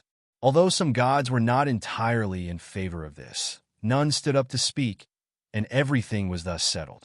Following that, Laine gathered all the ideas of the deities about their creations. In the end, he stood by the riverbank, looking at the countless lifeless bodies on the plains before him, as an invisible force slowly extended from the void. With a gentle wave of his arm, the lives created by the gods during the past nearly 100 years approached him, floating in midair. Only the humans stood on the ground, surrounding him in a circle. Divine power began to surge, and the surrounding space-time became chaotic. In a daze, the deities vaguely saw 7 layers of worlds slowly emerging behind Laine, but only the central mountain peak was clear. At the summit of the mountain, behind the palace complex, there lay a well indescribable in nature. It was infinitely large and infinitely small, instilling a deep inner longing in anyone who saw it. The eternal origin, well, condensed from the portion of the origin of life seized by Laine. It is the source of all souls in the world, and any life that drinks its well water would gain an immortal divinity. Come! Accompanied by a long, soft call, the transparent well water responded to his summons. It flowed out from the well, passing through the 7 layers of the spirit realm, merging with different emotions, and then turned into mist, shrouding all the life present. By his side, the life vase still held in the hand of the divine king hummed faintly. It was once a part of it, but now forever unable to merge back together. When the prime liquids, symbolizing material and spirituality, merged once more, true life came into existence. From this day forth, you shall be the king of the humans. Pointing to the first creation, who was also the first human to open his eyes, Laine calmly made his announcement. At the same time, the 3 divine artifacts involved in creation all trembled slightly, and shortly after, their auras noticeably strengthened considerably. Elsewhere, as such a number of lives were born onto the earth, the world's source power seemed to rise as well. However, since the lives at that point consisted only of males, which were long-lived but unable to reproduce, the increase in source power was not significant. While the gods did not benefit from this, the situation was different for Cronus, as the divine king. In the perception of the other deities, his divine power directly reached level 19, nearing the pinnacle of mighty divine power, soaring to become the chief among the gods. This is the uniqueness of the divine king's authority. It is, in essence, an external force, not one intrinsic to the deity itself. Hence, Themis, despite her augmentation in the origin of godhood, would still need thousands of years to accumulate divine power to reach this stage, but Cronus had it immediately. Cohen, from today on, your name shall be Cohen. Under the gaze of the gods, Cronus reigned in his unconsciously leaking divine power and spoke to the first of the humans. At that moment on the earth, having just been named king of the humans by the Creator, and then given a name by another deity, Cohen swiftly knelt on the ground, expressing his gratitude for the deity's benevolence. Seeing this, the deities each revealed a smile. Beings that looked like them were now worshipping them, which was one of their intended purposes for creating humans. Standing aside, Laine observed everything with a calm gaze. Like a few other deities, he didn't find this particularly joyous, so he didn't smile, simply watching in silence. He had always said golden humanity is not human, but he had thought that when he actually witnessed the birth of humans, saw life forms similar to his former self appear, he might feel something different. Yet, in reality, he felt nothing at the moment.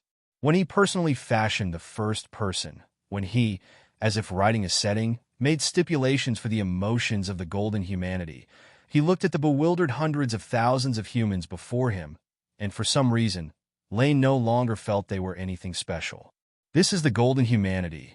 Shaking his head, Laine ultimately said nothing. He merely dissipated the phantom of the spirit realm, then quietly waited. On the nameless Great Plains, countless newly created beings had just gained consciousness and, driven by instinct, were now crawling on the ground. Humans had been made, and all other forms of life were also teeming with vitality. They were touching the world for the first time and trembled under the unconscious divine pressure emanating from the gods above. But no god paid them any attention. At this moment, their gaze was all focused on the newly ascended divine king and the humans upon the earth. Thank you for your assistance, Prince Laine. Embodying a powerful divine aura, Cronus struggled a bit to control his own strength. He stared at Laine for a few seconds, but ultimately, a smile appeared on his face. Thanks to your blessing, humans have been created a truly perfect form of life. I wonder if you plan to take some with you, to let their presence grace the spirit realm? There is no need. That is not their place to dwell, and the realm of spirituality does not welcome the enduring residence of mortal beings. When their day to die comes, their souls will naturally return to my kingdom. Laine shook his head, declining Cronus's suggestion. He glanced toward where Mother Earth was, feeling her gaze that had not yet dissipated. From her aura, it seemed that Gaia had recovered somewhat, but her situation remained dire.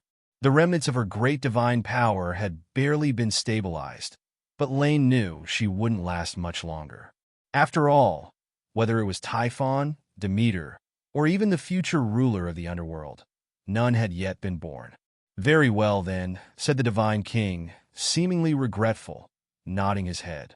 However, as the place where the gods have created life, it deserves a name. It shall become a sacred place for humans to commemorate the deity's deeds. Prince Laine, since you've participated in the creation of humans and you do not wish to take any with you, perhaps you would like to name this place? Raising his eyebrows, Laine didn't understand why Cronus was so keen to associate him with humans, but he didn't plan to refuse. A name, after pondering for a moment, Laine finally said, then let it be called Delphi, the Delphic Great Plains, birthplace of golden humanity. Laine extended his hand, lightly tapping the void in front of him. In the next moment, an invisible force enveloped the land. Hills rose, ancient trees reached for the heavens, and on the slopes, a temple adorned with reliefs and patterns materialized out of nothing, appearing before the gods and humans. Inside the main hall of the temple, the Lord of the Spirit Realm, the Divine King, and Mother Earth were enshrined together in the center, for they each had granted souls, bodies, and the right of existence to mortal beings. The other gods who participated in creation were venerated on the sides, a testament to the fact that mortal life had been blessed by the deity. Of course, Laine did not create statues of other gods. He left only his own, a shifting polyhedral symbol indescribable in language. He had no intention of displaying his visage in the mortal realm, not even his name. Should mortals choose to worship him, they should worship the spirit realm itself instead. The Oracle of Delphi, that is its name. As for this mountain, it shall be called Parnassus. In later times, there was also a temple at Delphi. Apollo obtained the oracle stone tablet there, gained the power of prophecy, and slew the serpent Python. But now, it was unlikely to be associated with that son of Zeus any longer. The oracle, a place for mortals to pay their respects to the gods and to listen to the divine will, truly a fine name.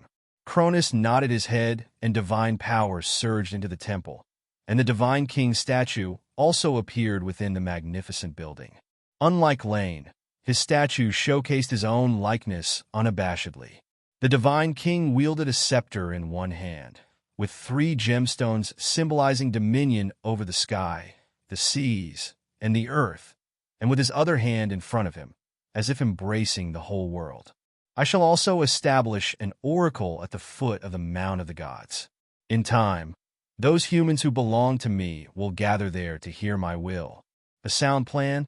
Laine appeared indifferent to Cronus's intentions.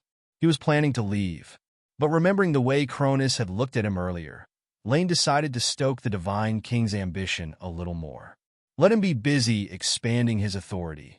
Cronus, having his origin taken by Laine, is considerably weaker compared to his mythical self. Cronus, the creation of mankind, has ended. This is the first generation of humans. Now it's time for me to leave. The fluctuation of space emerged, and Laine looked at the humans before him, speaking slowly. They are the golden humanity, the most splendid, the happiest, and the most carefree generation of humans there has ever been. But with life comes death, and once the era that belongs to them ends, the humans of the Silver Age will replace their existence. Silver humanity? Hearing this, the divine king turned around, curiously asking, "Is this a prophecy? If so, I wonder, what does the interchange between these 2 generations of humans signify?" "It's nothing much. Humans are insignificant to the gods." Laine shook his head. "It's just that during the era of the silver humanity, strife will arise on the land. The battles of the gods will obscure the skies. Divine blood will flow through the mountains and rivers, thrones opposing each other." Fading slightly in form, Laine's voice continued to reach clearly. Many gods born later did not understand its significance, but the Titan's expressions all turned solemn. Especially Cronus, who for thousands of years gave no heed to so-called fate, but from the fact that he is yet to sire children. It was evident that Laine's prophecy and Uranus's curse weighed heavy upon his mind all this time. Strife will arise on the land. So after the 2nd generation of humans is born, will a god challenge my authority? My child? Yes, under the world's promptings, I cannot delay forever. Keeping his expression unchanged, Cronus silently clenched his teeth. Everyone had left, yet he was burdened with such words. The divine king felt the increase of power in his body, but it still did not set his mind at ease. Had it novel been at. Even now, with his full might, he was nothing compared to Uranus at his peak. Even the Heavenly Father, reduced to half his power and stripped of his throne, was beyond his reach at this moment. If such power could wane under fate, then what of his own present state? The 2nd generation of humans? Then let there be no 2nd generation at all. As long as the humans I created are the only ones, the prophecy can be postponed. I will make preparations until I'm ready to break free from fate's shackles at ease. Making a secret decision in his heart, Cronus slightly eased his mind. His rationality told him that fate was not so easily fooled, but it was much better to have some direction than none at all. About the allocation of humans, it is time for us to discuss it. Speaking up to break the silence, Cronus did not intend to let the gods dwell on fate any longer. Upon hearing this, the gaze of the gods fell upon the divine king. Regardless of subsequent opinions, the initial division being conducted by Cronus was more than reasonable. With one act of legislation and the creation of mankind, the newly appointed divine king finally established basic authority among the gods. He should have been pleased. Only the parting words of Laine stopped him from feeling any joy. "Let's begin," Cronus said evenly, under the gaze of the gods. "Let us take 1,000 individuals as a collective, so they can cooperate to survive on the land. Each of the true gods present will receive at least their due share. And as for the rest, let them be ranked according to their own power and contributions." The gods nodded in agreement. Such is the way of chaos, where power always precedes contribution. Thus, in a relatively harmonious atmosphere, in front of the newly born humans, the gods commenced their division. The nascent humanity probably numbered over 800,000, a figure significantly larger than the one depicted in later myths. However, considering the vastness of chaos's domain in this world, with the Mediterranean region potentially being just a colossal island here, these numbers didn't seem excessive. As the divine king, Cronus and the gods residing on Mount of the Gods received the largest share. They took 300,000 humans back to Mount Otherworld, including the very first king of humanity. The Lord of the Outer Seas obtained 150,000 people, while Pontus and Iria each received 100,000. The two sea gods took humanity to the islands, transformed from celestial bodies that fell and continents shattered during the great battle between the Heavenly Father and the gods. And the God of the Mountains, alongside the divine king, brought humans back to their birthplace. Of the remaining 200,000, Gaia kept 100,000 near her dwelling, and the rest were divided up by the true gods. Some followed the god of celestial light to the underworld, while others were taken by the god of celestial bodies to a place on the western frontier of the continent. This place was where heaven and earth were closest post-First Era, and Zeus left his two daughters in charge of looking after these humans. Before departing, each deity involved in humanity's creation left behind their likeness at the Oracle of Delphi. Subtly influenced by the god's power, the Oracle also began to manifest its extraordinary nature. The 100,000 humans following Mother Earth settled around the temple, building houses in the image of the Oracle, praying to the gods for food as their sustenance. As a result, edible plants naturally grew around them. Pluck one, and another would sprout, their vines never withering. The newly born humans were deeply grateful. Other than eating and resting, they had nothing else to do, so they devoutly worshipped heaven, the moon, and the gods. Under the gods' guidance, temples were thus constructed. The first generation of golden humanity was naturally strong and resilient, possessing incredible endurance and exceptional learning abilities. Those taken away by different deities often worshipped different gods as their primary deities and built the temples in styles that reflected their patron god's preferences. During this process, perhaps due to the union of soul and body, along with their devout worship, a mysterious power was born. The gods may or may not have noticed, for they paid no attention to it. Perhaps because creation was executed with such deliberate intent, the golden humanity only had positive, beautiful emotions, and the emergence of those mysterious powers seemed feeble in comparison. This fragile power might have had some effect on territorial gods, but every god involved in the creation was a true god, and they clearly wouldn't care about such an insignificant existence. Laine was not surprised by this, as the faith of humanity was not strong at the time, which was just the way of life in the spirit realm. Even without physical bodies, they offered even less faith to Laine. Perhaps only beings with wisdom and physical bodies, whose thoughts have not been altered, can generate an abundance of faith, he mused. The Zeus of later times could even break the limits of godhood, equalizing the mantles of human and natural divinity. Though derived from faith, its influence would inevitably be limited by faith itself, yet it remained formidable.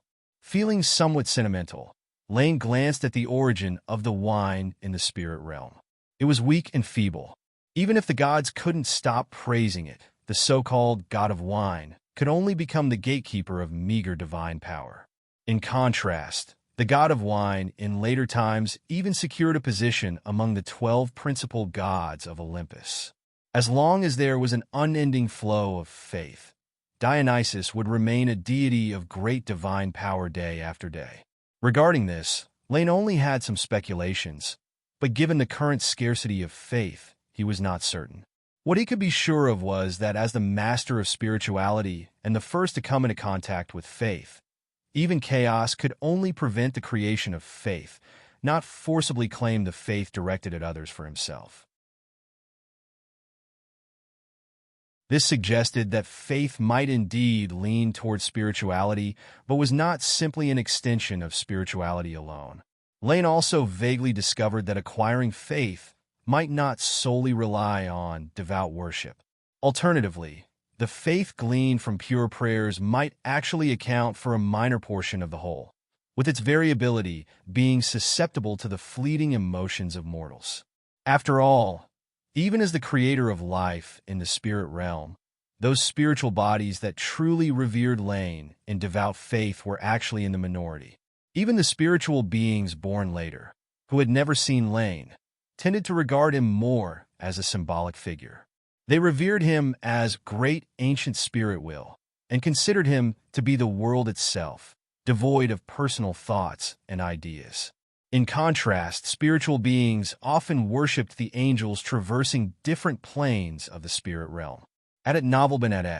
Even so, the faith that the Christodes receive is still far less than mine. Indeed, compared to worship, leaving a profound mark in the history of a race, having a unique significance to them as their godhood, and even becoming a part of the cultural heritage of a civilization, these acts bring about faith that is more meaningful than reverence. Just like the spiritual beings of this moment, although the faith born from their existence isn't much, Laine could still feel that compared to their unconscious worship of him, the concept of being their creator, the creator of the spirit realm, brought him significantly more faith than the former.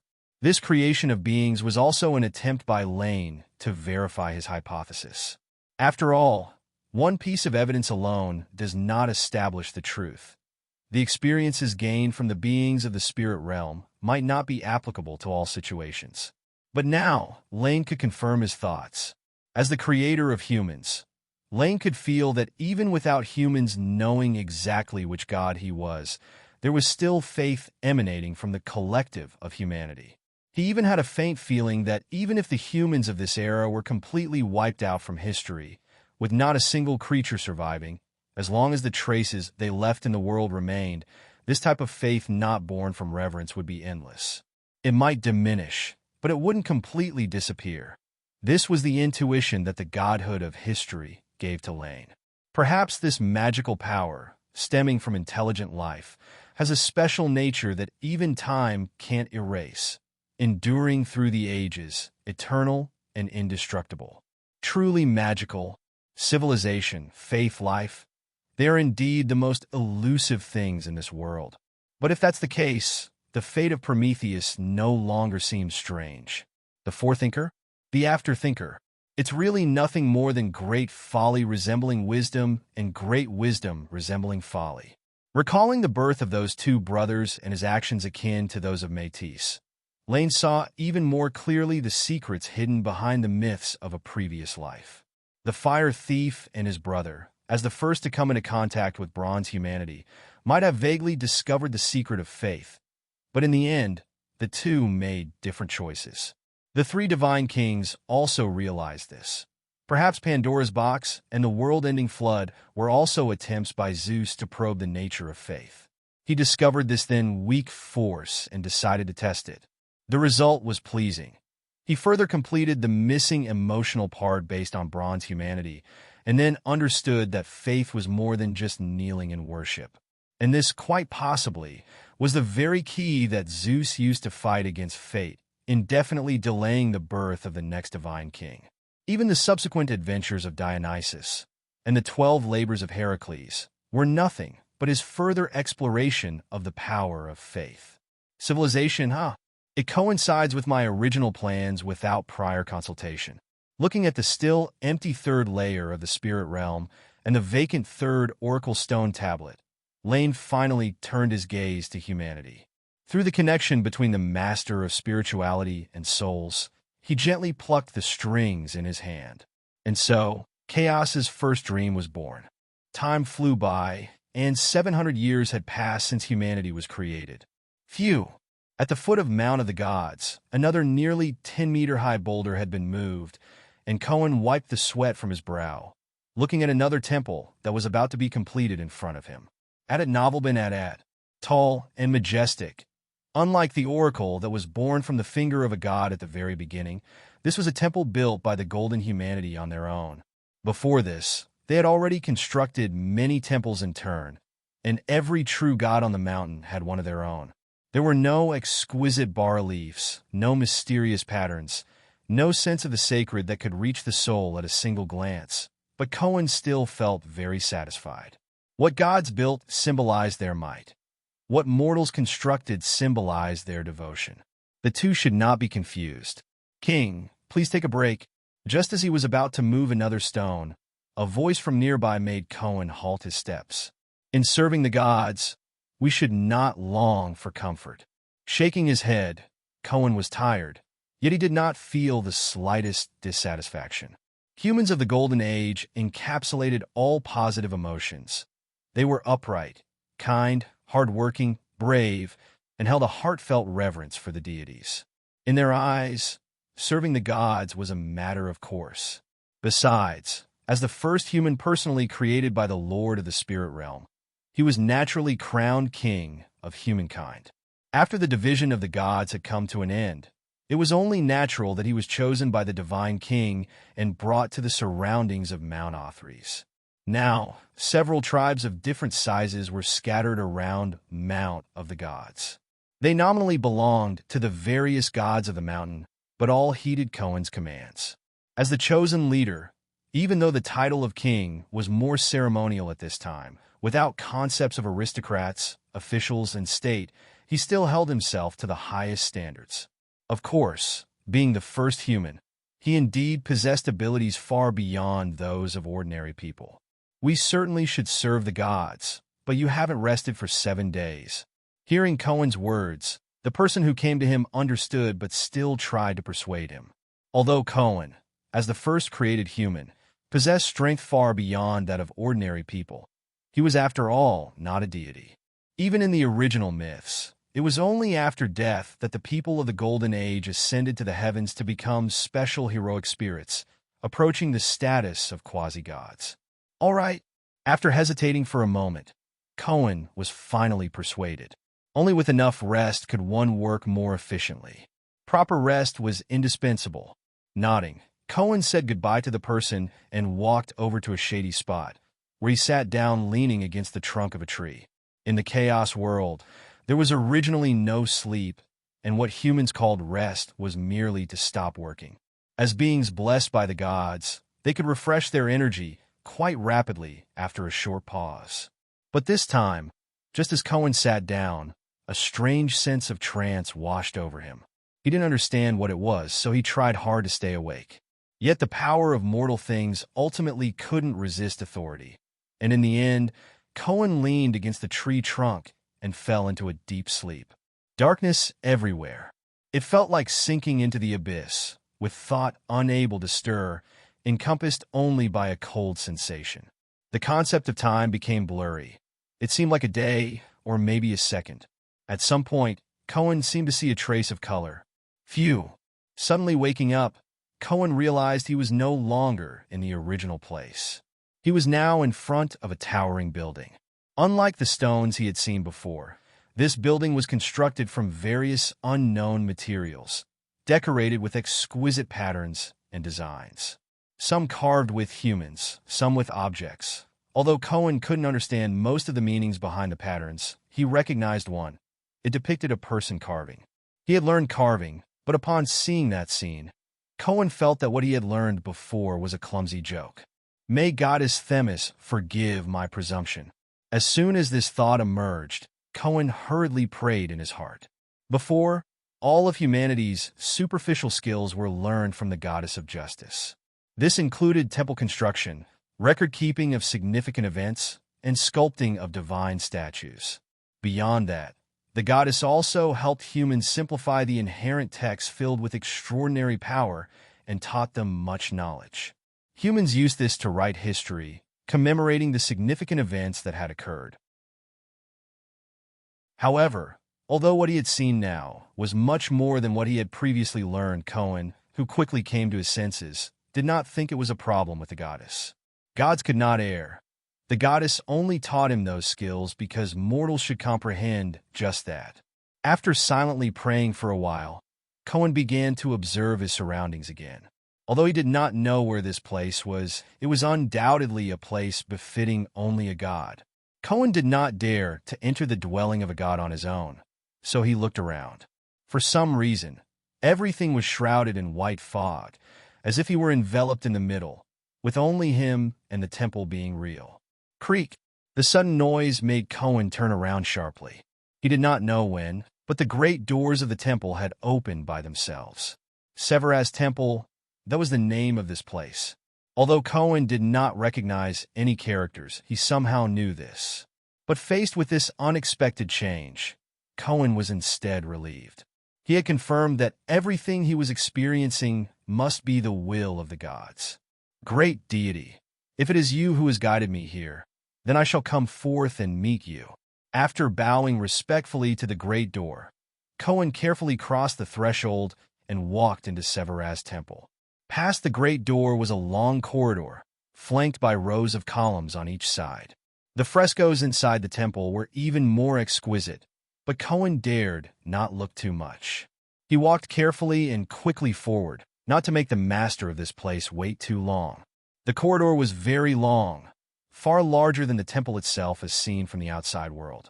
Cohen did not know how long he had walked. The concept of time seemed to blur. Faintly, he seemed to hear a voice coming from afar. Morning, land of spirits? Is that the voice of a god? His spirit lifted. Cohen hurriedly quickened his pace. Whether it was a god or not, since it existed in this mysterious palace, it certainly had a connection with the divine. Light, body, almighty, were the crown, encircle, billion trillion, together, the name of God. The closer he got to the source of the voice, the clearer the words became. Cohen gradually distinguished that it seemed to be a poem. The great master of law had witnessed similar things. Hence the divine king wished mortals to also learn poetry. Unfortunately, though the golden humanity has an excellent learning ability, it lacked creativity altogether. This was not intentional on Laine's part. No matter how much mortals embellish their so-called positive emotions, a being that only possessed these was still twisted. A twisted soul, not strong enough, of course could not bear more. Moving quickly forward, out of respect for the gods, Cohen did not run, but his pace was still fast. In one moment, the scene before him finally changed. No longer an endless corridor, Cohen found himself within a vast hall. There was no deity as expected, only a slender figure enveloped in a white hood. She was sitting sideways on the ground, and the poem from before had come from beneath the hood. And now, the sacred song continued to echo, and as Cohen left the corridor, he felt as if he had crossed an invisible barrier. It was only after crossing the barrier that he suddenly realized that the previous song was not sung in a language he was familiar with, and those brief verses contained such immense power. How can the sinner look upon the true Lord's majestic glory, each adorned with jade crowns and ornaments, reverently present the temple's golden hall? Holy, holy! In the west of July bastion, eternally clear in the sky, was, is now, and forever will be, eternally throughout the ages. He seemed not to notice the arrival, or perhaps he simply did not care. The sacred hymns continued to echo within the great hall, but this time, Cohen heard them clearly. The language was not of the gods, nor was it a simplified version interpreted by humans after listening to the divine tongue. Cohen had never heard such a tone before, beautiful and mystical, yet it did not seem like a sound that could be produced with vocal cords. He felt as though he was undergoing a baptism, his soul becoming transparent and sanctified. A yearning originating from the depths of his heart faintly emerged. It was unlike any longing for beauty. It was more like a thirst for wholeness. But as a divine masterpiece, Cohen did not know what he was missing. May the gods forgive me. Kneeling on the ground, Cohen prayed devoutly. Although it was his first time hearing it, Cohen effortlessly understood the meaning of the hymn sung by the being in front of him. It praised a supreme existence. He who causes the moon to rise from the western hills, lights up the underworld with the light of spirituality. He is the great one above time, the eternal sovereign. After a while, or perhaps a long time, the vast hall fell silent again as the last note dissipated. In the silence, Cohen heard footsteps approaching from a distance. He lifted his head, and it was the mysterious being who had been chanting hymns. He had never seen such attire. The white robes were woven from materials unknown, not at all like the stems and leaves of plants. The hood hung low, covering the individual's features. Although Cohen did not believe himself to have any eye for appraisal, he still felt that it looked better than the garb worn by the gods on Mount of the Gods. It was a thought he should not have had, but thinking that the other might also be related to the gods, Cohen convinced himself again. Adet novel ben Adet. The gods can naturally do better than another god. Are you human? From beneath the hood, a gentle yet distant voice came. It was still that strange language, although unheard before, Cohen could understand its meaning. In his perception, this language did not seem to be heard by his ears, but conveyed to the depths of his heart in another way. I am, Your Highness, Cohen replied respectfully to the query of the being in front of him. Despite not knowing if the other was a god, Cohen still used a respectful title for deities. Your Highness, it was not my intention to intrude here. I was just planning to res. I know. The person in white before him interrupted Cohen's explanation. You came here through a dream, human. 700 years ago, the Lord brought sleep to the creatures on earth. First it was the plants, then the animals, and then you humans. Eventually, even the gods will gradually learn to sleep. And you, as the first intelligent life to dream, are permitted to cross the 7 layers of the spirit realm and step into the temple on the sacred mountain. The gods will sleep? First startled, then somewhat astonished. Cohen's attention was entirely captured by the first part of the statement. It was beyond his imagination that gods would also be forced into dreams. This was inconceivable. It's not what you think. Shaking her head, Evangeline glanced at the mortal before her and began to explain. Just as water, food, and breathing are indispensable parts of existence for mortals, the gods can choose to accept or reject them, and sleep is the same. I understand. Thank you for answering my questions. Feeling calmer, Cohen replied respectfully. Gods can refuse, which aligns with the simplistic logic of the golden humanity. As for whether the other party had deceived him, the human at this point did not yet know what deceit meant. I still don't know your honorable name, Your Highness. Blessed by the gods, I was allowed to come here to see you. When I return to my tribe, I will surely build a temple for you and your Lord, so that whether by day or night, there will be humans singing praises of your greatness. Cohen did not lift his head, but he felt that from beneath the white hood, a gaze had sized him up for a moment. I am Evangeline, the angel who sings hymns for the Lord, the embodiment of the spirit realm's music. As you have surmised by the definition of the outside world, I am indeed a deity. Gently shaking her head, Evangeline spoke softly. But the Lord does not need you to build temples, nor does he need your faith, and neither do I require them. Atop Mount Otherworld, Cronus returned to the palace, waving his hand to dismiss the nymphs standing by. On the day humans were created, many plants in the vicinity of Mother Earth's dwelling were also bathed in the breath of spirituality. Their accumulation was already sufficient, but their spiritual power was still weak. Now that their deficiency had been replenished, they transformed and emerged one after another. The nymphs were born of nature. They had no divinity, but possessed longevity. The gods were fond of these beautiful creatures and took some back with them, and Cronus was no exception. This resolved an issue that had long troubled the divine king. He no longer had to handle everything personally. Therefore, he slowed down the notion of bestowing divinity upon humans. Compared to now, Cronus planned to wait until humans died and then promote those he valued in the name of reward. You must have seen it. Humans have learned sleep and begun to dream, and even that human leader has learned new skills in his dreams. He calls that repository of knowledge the civilization slate, which doesn't seem like a natural creation. Behind the bedroom, the heavenly Empress Rhea walked out slowly, her golden hem dragging on the ground. I know. It's nothing more than someone else's scheme. A shame I still haven't seen through it. From his previous choices, humans themselves are not important. Or rather, it should be said that humans might indirectly achieve as some purpose.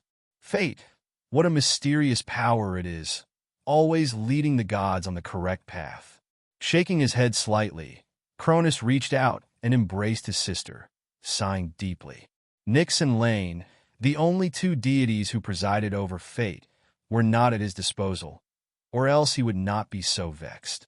The prophecy from the past and the curse from the Father God had never been cast aside by him. Instead, they drove him to pursue power more urgently. It's good that you know. Nodding, Rhea leaned on her husband comfortably. She'd just use an excuse to come over. Cronus' attention to Laine had long been evident, and these humans, especially the first human, were always closely watched by him. In this regard, Rhea didn't need to remind him at all.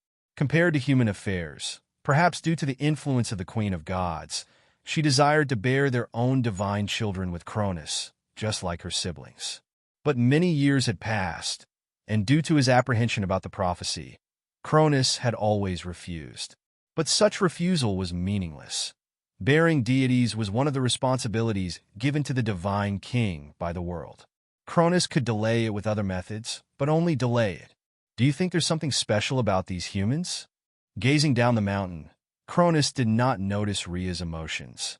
He was pondering in his heart what he might have missed. Had it novel been creating dreamscapes, imparting knowledge? What could he gain from these humans? Or does the fact that humans gain knowledge from the Lord of the Spirit Realm have some special significance? Perhaps it's purely for the dreamscapes, or the divine offices associated with that knowledge? Rhea conjectured. In the entire chaos world, aside from the primordial gods, only the two of them knew that Laine could devour source power. Among the other deities, even Hyperion, who had suffered greatly, only thought it was the power of 2 generations of divine kings that allowed Laine to take away the moon's concept and shake the divine authority of the sun. Perhaps, at least dreamscape and sleep are indeed powerful authorities. I even have this vague sense that the gods can sleep and dream now. Nodding, without any other ideas, Cronus could only express his agreement. But he still felt that this wasn't Laine's true intention. After all, what did skills like smithing and weaving really amount to compared to the real powers of a natural priesthood? Compared to the power of a natural priesthood, human cultural priesthoods such as smithing and weaving were pitifully weak. Aside from some use in crafting divine artifacts, they were essentially worthless. Even Cronus knew that beings like the Cyclops, even without any form of godhood, possessed the ability to forge divine artifacts, a power inherited from Mother Earth. To gift civilization with the ages, and to gift the ages with civilization. Perhaps he is more suited to be the god of language than Mnemosyne. After laughing, Cronus couldn't help but think of his sister, whose whereabouts were unknown. There were rumors that she had attempted to visit Mother Night, but, sadly, had never been received. It was said that she later visited the Abyss, but ultimately dared not to take even half a step further. The last time he heard of her was when Iapetus' youngest son, Atlas, was born. She reportedly stumbled upon the young deity, freshly born just a few decades ago, and for reasons unknown, she was chastised by this new god. Afterward, her figure vanished, and the gods heard few rumors about her. How about it? Do you plan to look for her? Rhea asked, seemingly reading her husband's thoughts. There's no need. Actually, it's quite good for a deity like her to live in seclusion, to have the noble status of an ancient Titan god without the matching strength, and to top it off, a proud personality. In a world where new gods are emerging more and more, that's not a good thing. Shaking his head, Cronus had not much to say about his weak sister. Besides, compared to others, he was more concerned about himself. As the divine king, he had already preliminarily possessed power. If he expanded his divine authority once more, claiming half the starry sky, a third of the lands, or a portion of the seas, he could truly solidify his standing in the realm of divine power level 20. But as for the authority of a divine king, he was still far from it. The starry sky, Cronus whispered, be it the seas or the mountains, each has its principal god. They have great power within their respective domains, but the starry sky is different. In this world, there is no inherent deity born to rule the starry sky. The sun is the most powerful celestial body in the starry sky, but that doesn't mean it should naturally be the master of the stars. If there isn't a suitable reason, the divine king can't just directly move against his titan kin. Doing so could easily provoke the sensitive nerves of his brothers. But now, there was a suitable candidate on the Mount of the Gods. Through him, Cronus might also gain a following. Zeus has always been disinterested in power. Lightless celestial bodies are just like his godhood. He's always uninterested in bustling places. But compared to him, Phoebe is not one to favor solitude. Let's go. Let's meet with Crius. The god of stars is a common descendant of him and Hyperion. How could the god of sun rule alone?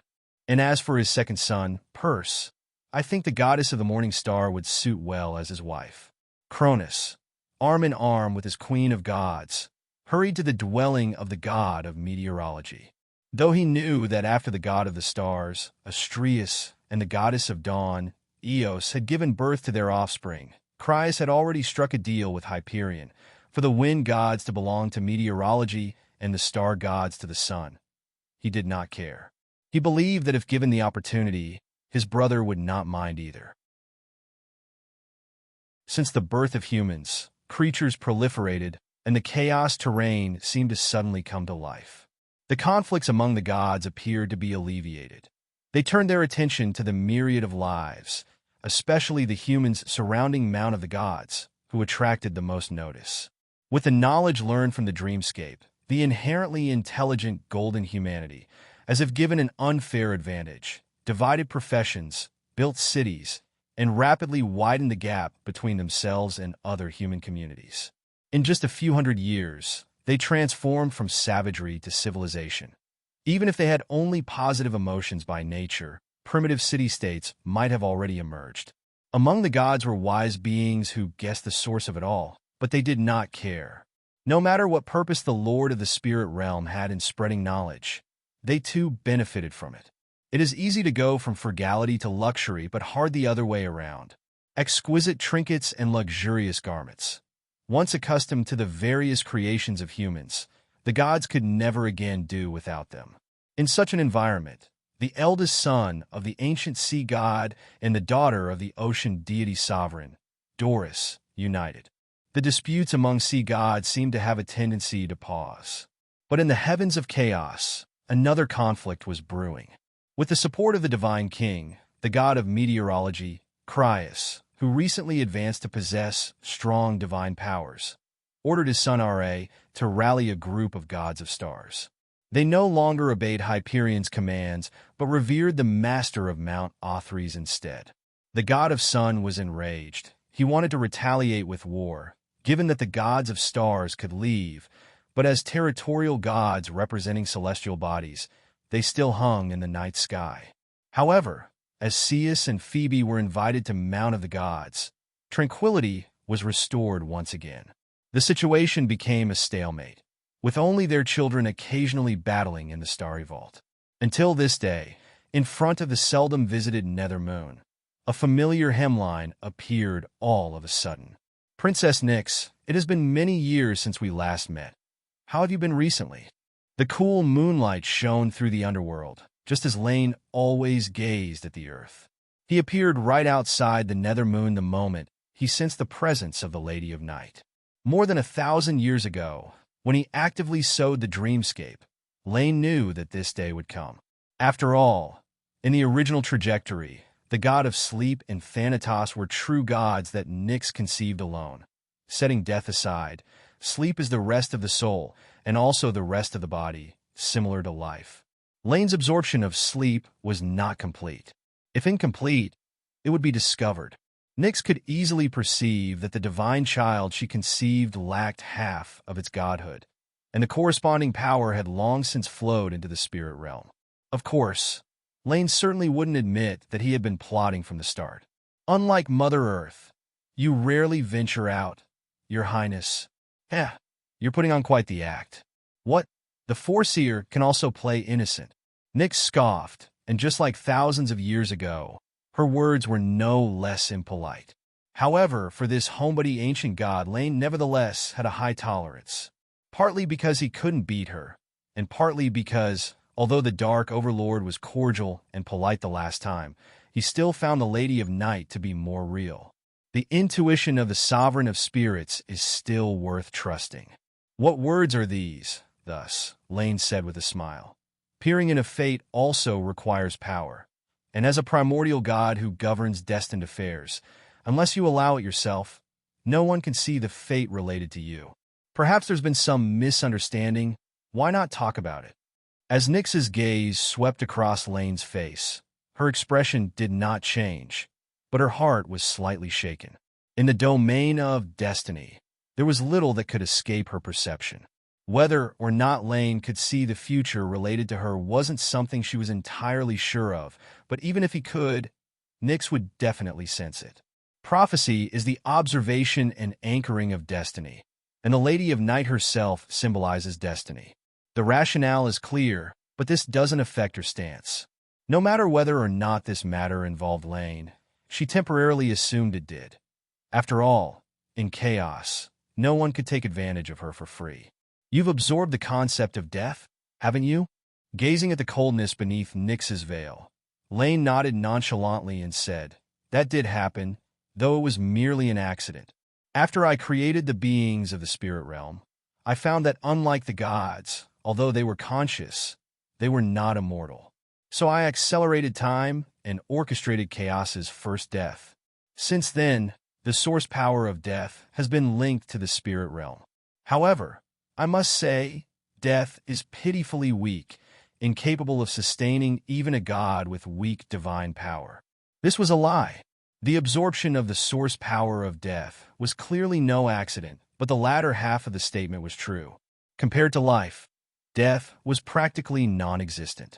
In other mythologies, the god of death is often one of the baseline figures, with potential to be one of the top ancient gods, but this was not the case in chaos. Here, death was merely a third-rate bystander, playing a role akin to the black and white impermanence, unable to decide when mortal beings should die, and their souls had little to do with him. In this world, the physical death of a being fell under the realm of destiny, subordinate to fate. The end of a life was due to it being destined to die, the string of fate snapping, not due to the exhaustion of life or the transformation of life to death. The later Moirai symbolized this kind of destined death. One was the weaver of the thread of life, one determined its length, and one was the cutter of the thread. Their collective name was not the three gods of death, but the three fates. As for the soul, Laine could indeed ascertain that there were a few laws of death. Fine, I'll assume it was an accident for now. At it novel been at. At his side, Nyx did not care about what Laine had said. She just continued to inquire. What about dreamscape and sleep then? What? Were those also accidents? Faced with the Lady of the Night's questioning, Laine merely smiled slightly, but did not rush to answer. Instead, he asked, The spirit realm cannot absorb source power that already has corresponding gods, so this should not be within your domain, madam, since it is unrelated to you. But you have sought me out nonetheless. It must be that you were supposed to be called by the world to give birth to offspring corresponding to these domains. Faced with Laine's precise speculation, if it were not for controlling destiny, Nyx would have suspected that he had somehow prophesied her own future. But now, she could only glare at Laine, unsure of what to say. However, with the Genesis artifact, the Nyx black dress, almost no more than 30% of her glare's intensity was conveyed. It seems my guess wasn't off the mark.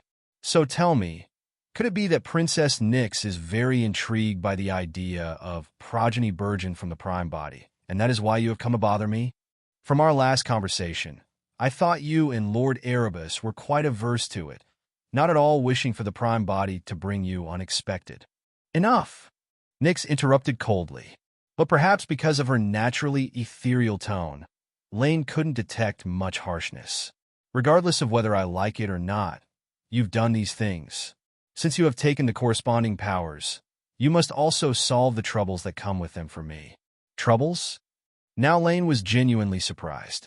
He had thought the Lady of the Night was purely on a mission to reprimand him, but it turned out she needed a solution to some trouble. After a moment of thought, Laine decided to listen. He also wanted to know what trouble it was that she couldn't solve. I would like to hear the details. Facing Nyx, who had lost the initial air of authority and instead looked somewhat annoyed, Laine said with great interest. Those deities whose godhood he had preemptively taken away had most experienced a decline in strength, but all those gods had been born through union. He honestly didn't know what kind of additional trouble the loss of godhood would bring to Nyx, who bore children through celestial conception. Taking a deep breath and looking at Laine through the veil naturally formed by her black dress, Nyx began to narrate slowly. You should know the difference between our true forms and our personified avatars, as primordial gods born with the world. Laine nodded slightly. Over the years, his understanding of the primordial gods had deepened. He was no longer limited to mere speculations based on myths from later generations. I know a bit. Your true forms are part of the world. If the world were seen as a person, they would be the different facets of that person. But after personification, you separated yourselves from the world. Of course, from then on, you no longer possessed a complete divine status. As Laine had long known, the offspring engendered by the true forms of the primordial gods had no essential connection to their personified divine bodies. Mother Earth bore children with Uranus and with Pontus. Following the same logic, for her, these three gods were at most her titular offspring, birthed by the Earth, but not birthed by her, Gaia, herself. So, Nyx and Erebus were actually purely siblings, nothing like the so-called spouses of later legends. Exactly.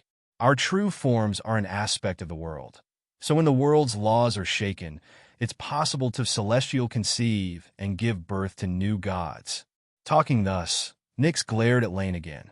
So, it's your business to absorb chaos's power, but could you not just absorb half? Laine had been a bit puzzled before, but with that remark, he instantly understood the cause and effect. Unlike the almost non-existent domain of death, sleep does have a material aspect. Or rather, most domains have both aspects, spirituality and materiality, in opposition yet united. The intertwining of these aspects births most concepts in the world. So just like with the domain of life, where the spirit realm could only accommodate half, the same went for sleep. In theory, the remaining power could still engender a weakened version of the god of sleep, except that this time he wouldn't be as powerful as recorded in the myths, nor would he have the power to put the divine king to sleep. But perhaps because of the different mode of conception, the god of death, Thanatos, certainly missed out on the chance of being born, while the god of sleep, Hypnos, also faced a little accident.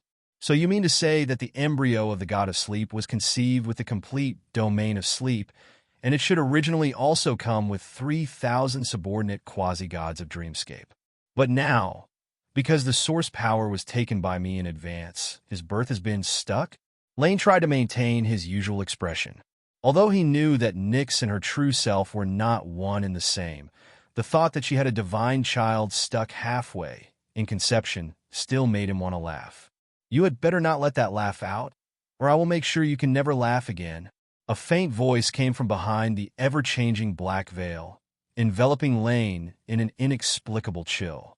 But having existed until now, Laine was no longer the same person as before his reincarnation. His expression remained unchanged, unfazed, and after a brief contemplation, he responded with seemingly serious gravitas. Regarding this matter, Princess Nyx, I extend my deepest sympathy for what you've endured. But looking at the current situation, I have 3 methods that could resolve your trouble. Nyx continued to gaze at Laine with the eyes of death, as if pondering where to strike her knife. Seeing this, Laine directly spoke of his method. The first method is the simplest, but it also requires the greatest expense. Laine tilted his head and glanced below at the underworld, where Tartarus lay. The Cyclops and Hecatonkars were imprisoned there, still restricted by the decree left by Uranus. Unless the divine king who reigns pardoned them, they would not be able to step out of the abyss. Just like Mother Earth, you could exhaust your origin to fill in this gap. The cost, however, is that I cannot guarantee what kind of offspring will be born. But there's a high chance they'll be monsters with godhood, with the Cyclops already being one of the more presentable ones. Continue. The Lady of the Night was clearly not satisfied with this answer. Not to mention a monster, she didn't even want a true god. Chaos brought its own provisions. Expecting her to be surrogate was troublesome enough. Hoping she'd exhaust her own power was utterly fanciful. The second method is somewhat painful. Laine didn't expect Nyx to agree. In fact, the option he truly favored was only the last one. Do you remember the former Heavenly Father? If Uranus could send the 12 Titans back to Mother Earth's womb, then using a similar method, surely the gestating embryo could also be extracted. Since true gods are immortal, let it be an eternally immature embryo outside the body. Laine's suggestion was cold, but neither he nor Nyx minded that. For her, the burden that the world had forced upon her essence was something she didn't even want to glance at. As for Laine, an existence that had not even birthed wisdom was equally inconsequential to him. What about the third method? She was somewhat moved, but remembering Gaia's anguished wails, Nyx still wished to hear the final option. Moreover, such an act that clearly defied the laws of the current world would not only bring pain, but would inevitably invite the current world's retribution. The final option is to leave it to me, Laine said calmly. I will restore sleep and power to it, but it will be corroded by the spirit realm, reborn through a new gestation, and born in an alternative way. The spirit realm cannot erode mere matter, but divinities, they can hardly be measured by spirituality or matter. I tend to believe that divinity itself possesses both aspects. At it novel been at. The eyes behind the veil narrowed slightly, as Nyx seemed to have realized something. This is your true desired solution, isn't it? Never at a loss, always finding a way to benefit. Typical of you, Prince Laine. However, Laine's solution was satisfactory to her, so she just scoffed, already deciding in her mind to accept it. Laine wasn't upset in the slightest. After all, as Nyx had said, he had never lost out because of it. So your decision is? It is yours, Nyx replied without hesitation. The collection of origin power that chaos forced upon me, I never want to see it again. Then let's go. Under the illumination of the nether moon, Laine spoke. Since he had made a decision, he didn't plan to waste any more time. However, before leaving, Laine glanced to the west. In that direction, there was a presence trying hard to conceal itself, but it was conspicuously obvious. What, isn't that your man? No, unless there's a surprise. That's probably someone sent by Cronus. Sensing the invisible current that thought itself while hidden under the nether moon, Laine found it somewhat amusing. One of the four wind gods, specifically which one remained to be confirmed, but from the aura, it was most likely Zephyrus, the god of west wind, who was turned away last time. The other party had been there for a long time, but since Laine had been staying in the spirit realm all along, he hadn't bothered with him. But whether it was the god of west wind or not, Laine didn't really understand why he dared to secretly surveil in the presence of him and a primordial god. Even for Laine, unless he hid in history, whenever he set foot on the underworld or the earth, he would be subtly sensed by Gaia. The wind god's concealment was more a matter of physical transformation, which might fool other gods. But in front of Laine and the primordial gods, his presence would be seen in an instant. Do you want to deal with him? At his side, Nyx said carelessly. She wasn't interested in why Cronus sent someone to watch Nethermoon's movements, but the fact that the other party dared to stay after seeing her was a challenge to her authority. No need. I can probably guess what he's here for. Shaking his head, Laine said indifferently. Cronus wants to make a move on the stars, but I also have a few star gods among my subordinates. He probably anticipates that if there's a sign of me intervening in the conflict, he would try to stop me in advance. After all, I am not a Titan deity. He doesn't have to consider his brothers.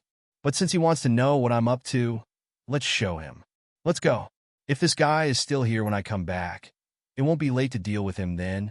Ignoring Zephyrus's presence, Laine didn't mind letting him report to the Divine King. But if he dared to come again later, that would be a different story. Then let's go. Indifferent. Nyx nodded and walked towards the edge of the underworld. To someone like the god of West Wind, unless he jumped in front of her, Nyx wouldn't even bother to glance at him. Whether resolved or ignored, it made no difference to her. Passing through the gray plains by the banks of the river Styx, under the guidance of Lady Night, Laine arrived at the land of eternal night for the first time. At the creation of the world, darkness enshrouded everything. An eternal night covered the sky, but when the true god of the sky was born, both sank below the earth, between the abyss and the earth strata. Latter, due to the interweaving of the original powers of the four primordial gods, the underworld was born. At the edge of the underworld lies the domain of eternal night and darkness, which is why Nethermoon has a high status in the underworld, and Hecate, following its trajectory, even became the sub-ruler of the underworld. For the underworld is actually defined by the range enveloped by the light of the Nethermoon. Where there is light, there is the underworld. Where there is lightless, there is darkness and eternal night. Unlike the surface, the underworld also expands with the rise of the world's source power, but its expansion is not a growth of land, but the limits of the Nethermoon's illumination. Therefore, the expansion speed of the underworld in this world is actually even more rapid than that of the land on the surface. Because now, the Nethermoon is the external manifestation of the spirit realm, its light emitted in turns by the 7 moons of spirituality, which is much more powerful than the original trajectory. One might say that if one didn't consider Laine's privatization of public property, overall, under the restructuring of the spirit realm, the origin of chaos has actually increased. Only that for now, this growth only manifests in the expanded area of the world. At it novel been at. Is this the land of eternal night? Following Nyx, Laine crossed the boundary between light and night. Everything went black for a moment, but the next instant, the surroundings brightened again. Contrary to Laine's expectation, the land of eternal night, though only harboring the night, was not devoid of light. Although he could not find its source, Laine could distinctly discern that the brightness of the land of eternal night came from celestial bodies in the night sky, including the illusory stars he had hung there himself, their starlight also capable of shining into this place. This was the domain of the primordial gods, and the alternating day and night of the present world were nothing more than the ebb and flow of the external powers from this place. After all, night existed long before the birth of the sun. Therefore, it was not the rising and setting of the sun that determined day and night, but the persistence of nightfall that divided dark and light. The legends of the gods tell that the land of eternal night is the underskirt of the goddess of the night, and that Lady Night weaves her hemline in secrecy, adorned with stars as her embellishments. Now it seems, the rumor holds some truth. As he admired this mysteriously beautiful scenery that he had never seen before, Laine couldn't help but express his sincere admiration. Then you're going to be disappointed, because apart from the night, there's nothing else here. The tone was as always, but this time, Nyx's heart stirred slightly. She planned to find out later who was the first to utter the underskirt of the goddess of the night. The gods probably didn't realize that in the domain of fate, her true form was the embodiment of destined, and that the Mother Night's most proficient domain was calamity, actually. As he moved forward, wandering through the land of eternal night, Laine felt a peace that came from deep within. In his eyes, this place was nothing but a quiet and beautiful garden, with plants along the way that were rare to see outside, no different from the ground above, except for the dim skies. Beyond the plants, there were many forms of life hidden within the cloak of night. Laine could feel that they were once souls that stemmed from his own hand. Within the land of eternal night, those peculiar beings seemed to have become quasi-god existences. They radiated powers such as fear, silence, calamity, and even a small amount of chaos mingled within. The former was the manifestation of Lady Night's sovereign power, while the latter was the residue from the dawn of creation. Without Nyx's guidance, any god or mortal entering the land of eternal night would not see the slightest glimmer of light. They would grope in the curtain of night, only to become fertilizer for plants that seem normal but whose insides are now unknown. or to be utterly consumed by the life that roams this place. Even as gods, they might not die, but an eternal slumber would be no different from death. Every ounce of divine power they derived from their godhood would be drawn out, and they would never wake up again. Laine couldn't tell how long they had walked, but he felt the pervasive chaos around them slowly diminishing until it vanished completely, and the power of the night became more intense than ever before. Gradually, Laine began to feel an aura closer to that of the world. It was fate and karma, inevitable destiny, and natural order. Lady Night's tri-phased incarnation, or rather, Chaos's current tri-phased incarnation, of the primordial gods. The night was the last to be born, but bore the world's greater favor. Until a certain moment, Nyx, who was leading the way, suddenly stopped. "We've arrived," she said. "Arrived?" A little confused, Laine asked, "What about the embryo of the god of sleep you mentioned? Isn't it right there?" With a curl of her lips, Nyx stretched out her hand and pointed ahead. Following her direction, Laine looked over to see a large white, somnus blossom gently swaying in the middle of a purple field. The embryo of the god of sleep was not some giant cocoon, nor did it bear any traces of flesh. A flower, that was all it was. Is this the embryo of the god of sleep? It was somewhat surprising. Laine had not expected it to look like this. Of course, so please remember not to pretend to understand when you do not, Prince Laine.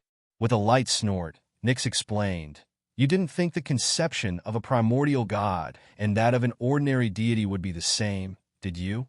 Conception is just a way to make it easier to understand. In reality, it's just like our own births. The power related to chaos gathers, transforming into something tangible, and then we came into being." As she spoke, Nyx pointed at the white blossom.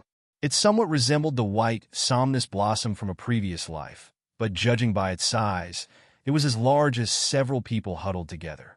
When it fully blooms, a true god will be born from it, and the nourishment it absorbs as it grows is the power of my very being. Nodding his head, Laine seemed to somewhat understand. No wonder the birth of offspring among the Titan deities did not lead to a decline in strength, whereas Gaia had fallen from the most robust of ancient gods to the very last. This was not only due to the division of godhood, but also because deities born without mating directly absorb the power of the mother. Therefore, they are born powerful, unlike those who come later and have a process of growth and development. At it novel been at. The 12 Titans were caught in the transition between the two, so they were born with power, but not as mighty as their uncles. I see. Laine began to understand. So the world once poured origin power into the earth, using the most suitable environment to foster it. When the time was ripe, they would transform into gods, and that's how Uranus and his two brothers came to be. When the 5 primordial gods were gestating, there was no matter in the world, so everything was witnessed by Laine. But exactly how Gaia gave birth to the 3 deities, he was not entirely clear. Of course, the Foreseer wouldn't really think that the earth gave birth to the sky and the oceans, right? With a light laugh, Nyx seemed to be in a slightly better mood. Shaking his head, Laine felt that he had become used to Nyx's way of speaking. Compared to that, he was more interested in this special method of divine gestation. Previously, because there were no creatures of adequate essence to bear the godhood, he had been hesitant to continue bestowing it. But now, he might try this method of origin gestation. You won't be able to do it, or rather, it will be very difficult. As if seeing Laine's thoughts, Nyx reminded him, in fact, this act causes significant harm to both the nurturing environment and the world itself. Why else would Uranus be crowned as the divine king for inventing a new method of divine birth, if the drawbacks didn't outweigh the benefits? Given another 30,000 or perhaps 50,000 years, he might have really taken that step to become the first great divine power achieved post-creation, and with that confront the power of fate. Power is power, and rank is rank. Whether it's the personified twin gods of the dark night at their zenith or Uranus, their power may exceed that of a newly elevated great divine power, but a gap in status means they can't do many things, and confronting fate is one of them. Although to confront and to defeat should not be confused, It is ultimately a breakthrough from 0 to 1. Just as there are mortals who can defeat gods in later times, but gods are immortal. They can defeat the deities 1,000 times, but if they lose once, everything is over. I understand, but I'm still going to try it, Laine said with a smile, nodding his head. Practice is the only criterion for testing truth. As for the judgment of chaos, I really don't trust it that much. With a scoff, Nyx did not continue to dissuade him. She just mentioned it in passing. If Laine had to hit the southern wall before he turned back, then let him try. Now, she was more eager to resolve the issue of this embryonic deity. If you want to try, go ahead, but we have arrived at our destination. Use your method to let this embryo continue to be nurtured into existence. Although I have separated from my original form, the feeling of constantly being drained of power is still very uncomfortable. All right, remember to release the barrier of the land of eternal night to the outside world.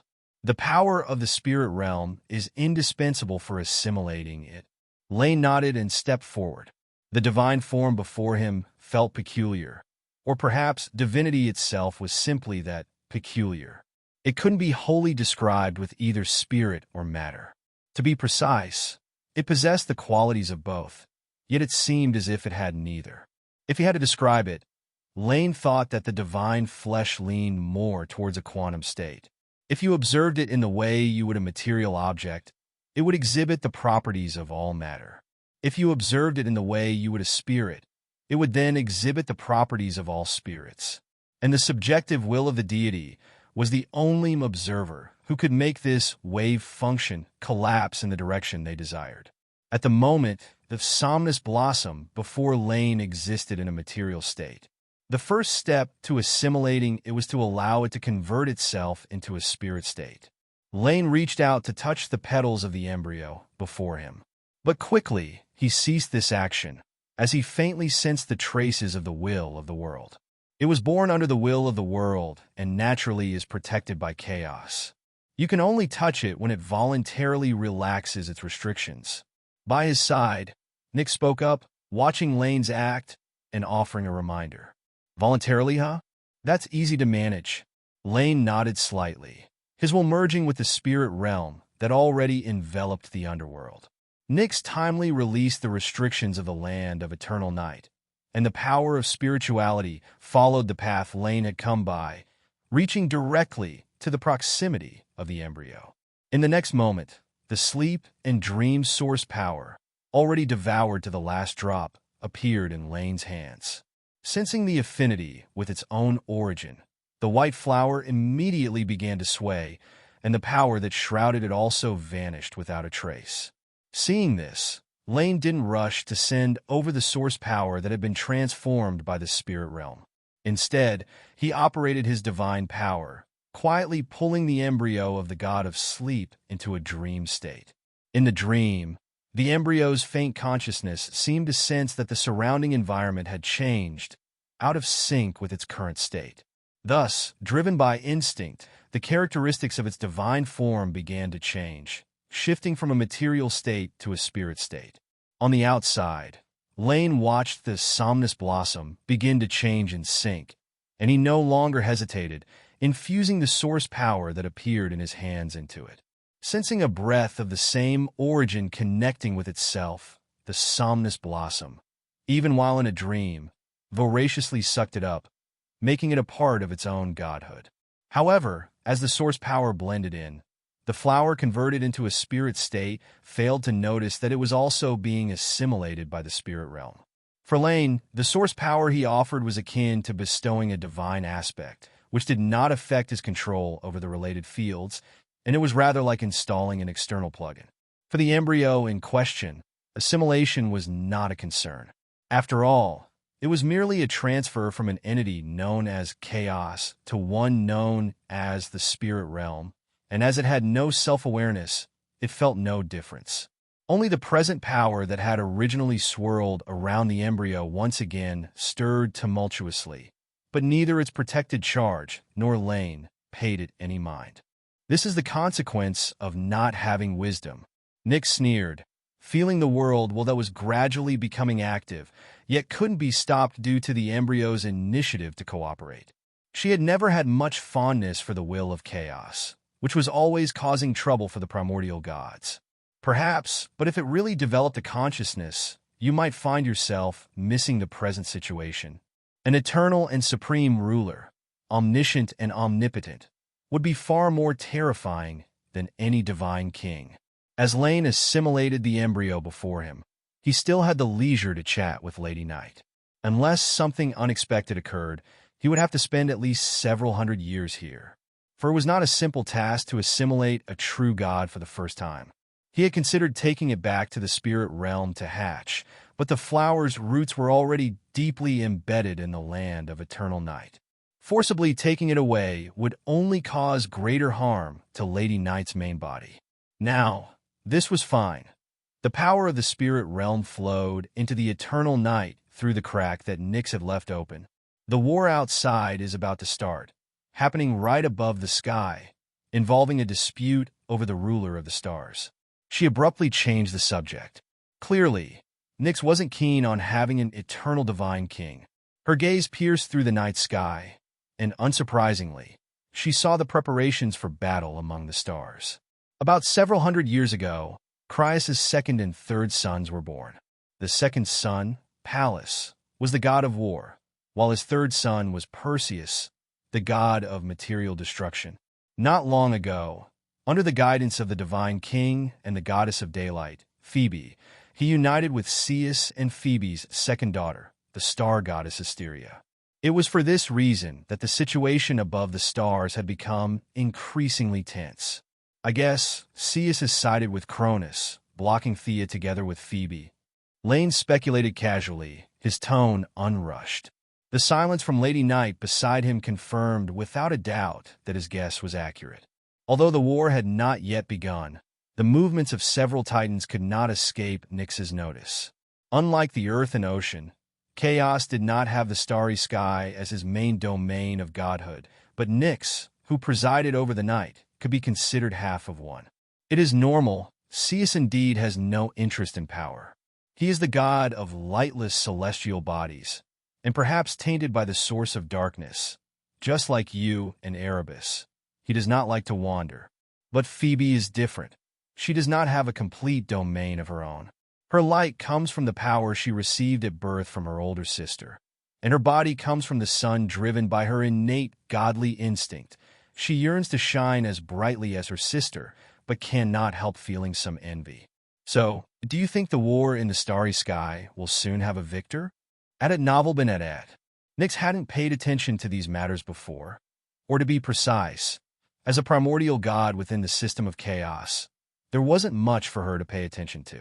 After all the gods of the outside world combined were no match for her, and the deities of this world had no path of cultivation towards advancement.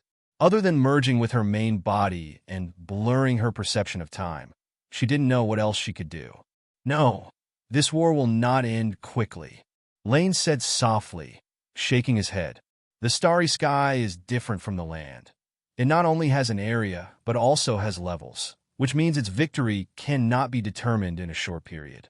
Moreover, for well-known reasons, Cronus himself will not take action. At most, he will dispatch his queen of gods, and in the starry sky, Rhea and Crius may not have the advantages one would imagine.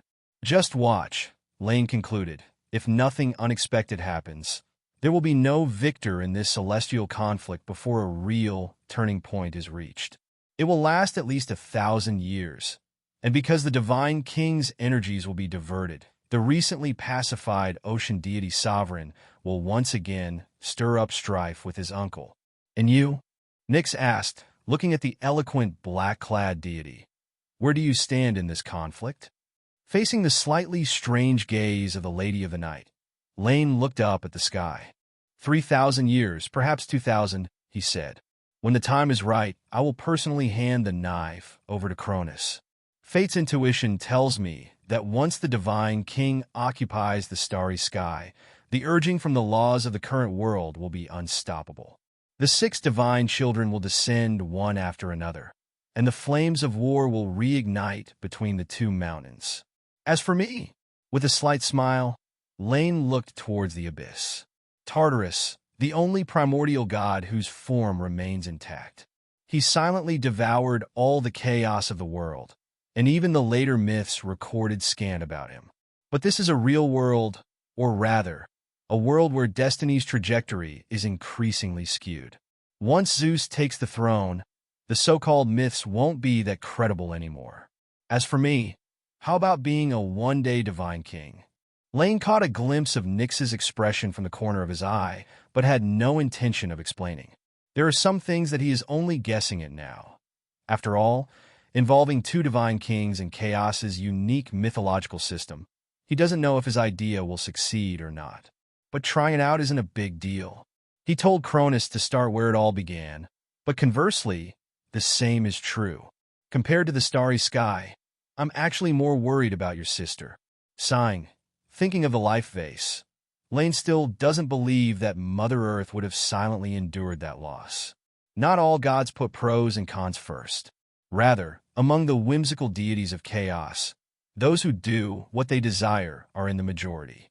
Gaia, in particular, is not only thoughtful but also capable, atop Mount Otherworld in the Divine King's palace. While Laine was transforming the deity embryos in the land of eternal night, the god of the west wind had already returned to the Mount of the Gods. Cronus was seated next to a table and chairs, with the wind god Zephyrus before him. Not long ago, this being whom he had dispatched to the underworld had delivered to him crucial intelligence. Laine had left the spirit realm, but did not go to the surface. Meanwhile, those true gods of the spirit realm, who often appeared in the sky, had also returned to the underworld. You were saying, the Mother Night and the Lord of the spirit realm met, and then they rushed to the land of eternal night together? Cronus asked, pondering slightly and confirming with the wind god once again. Although he hadn't said it outright previously, the Divine King had actually intended for the other party to just watch at the gate of the underworld, monitoring the movements of the underworld deities. Even Laine was of secondary importance. The true gods of daylight and the goddess of daylight, each with corresponding godhood, were the ones he truly needed to guard against. After all, these two deities had contemplated moving to the starry sky in earlier years, and Cronus couldn't guarantee that they wouldn't stand with Hyperion, which is why he dispatched the god of the west wind to guard the underworld in advance. But who would have thought that Zephyrus would exceed his expectations? Cronus was genuinely surprised. This west wind god, who had barely stepped into weak divine power, was so brave as to tail the Lord of the spirit realm and Lady of the Night under the glow of the nether moon. Even he himself might not dare to do such a thing. You've done very well, Cronus said in a gentle tone. I'll just need to confirm once again. Zephyrus, are you certain they did not detect your presence?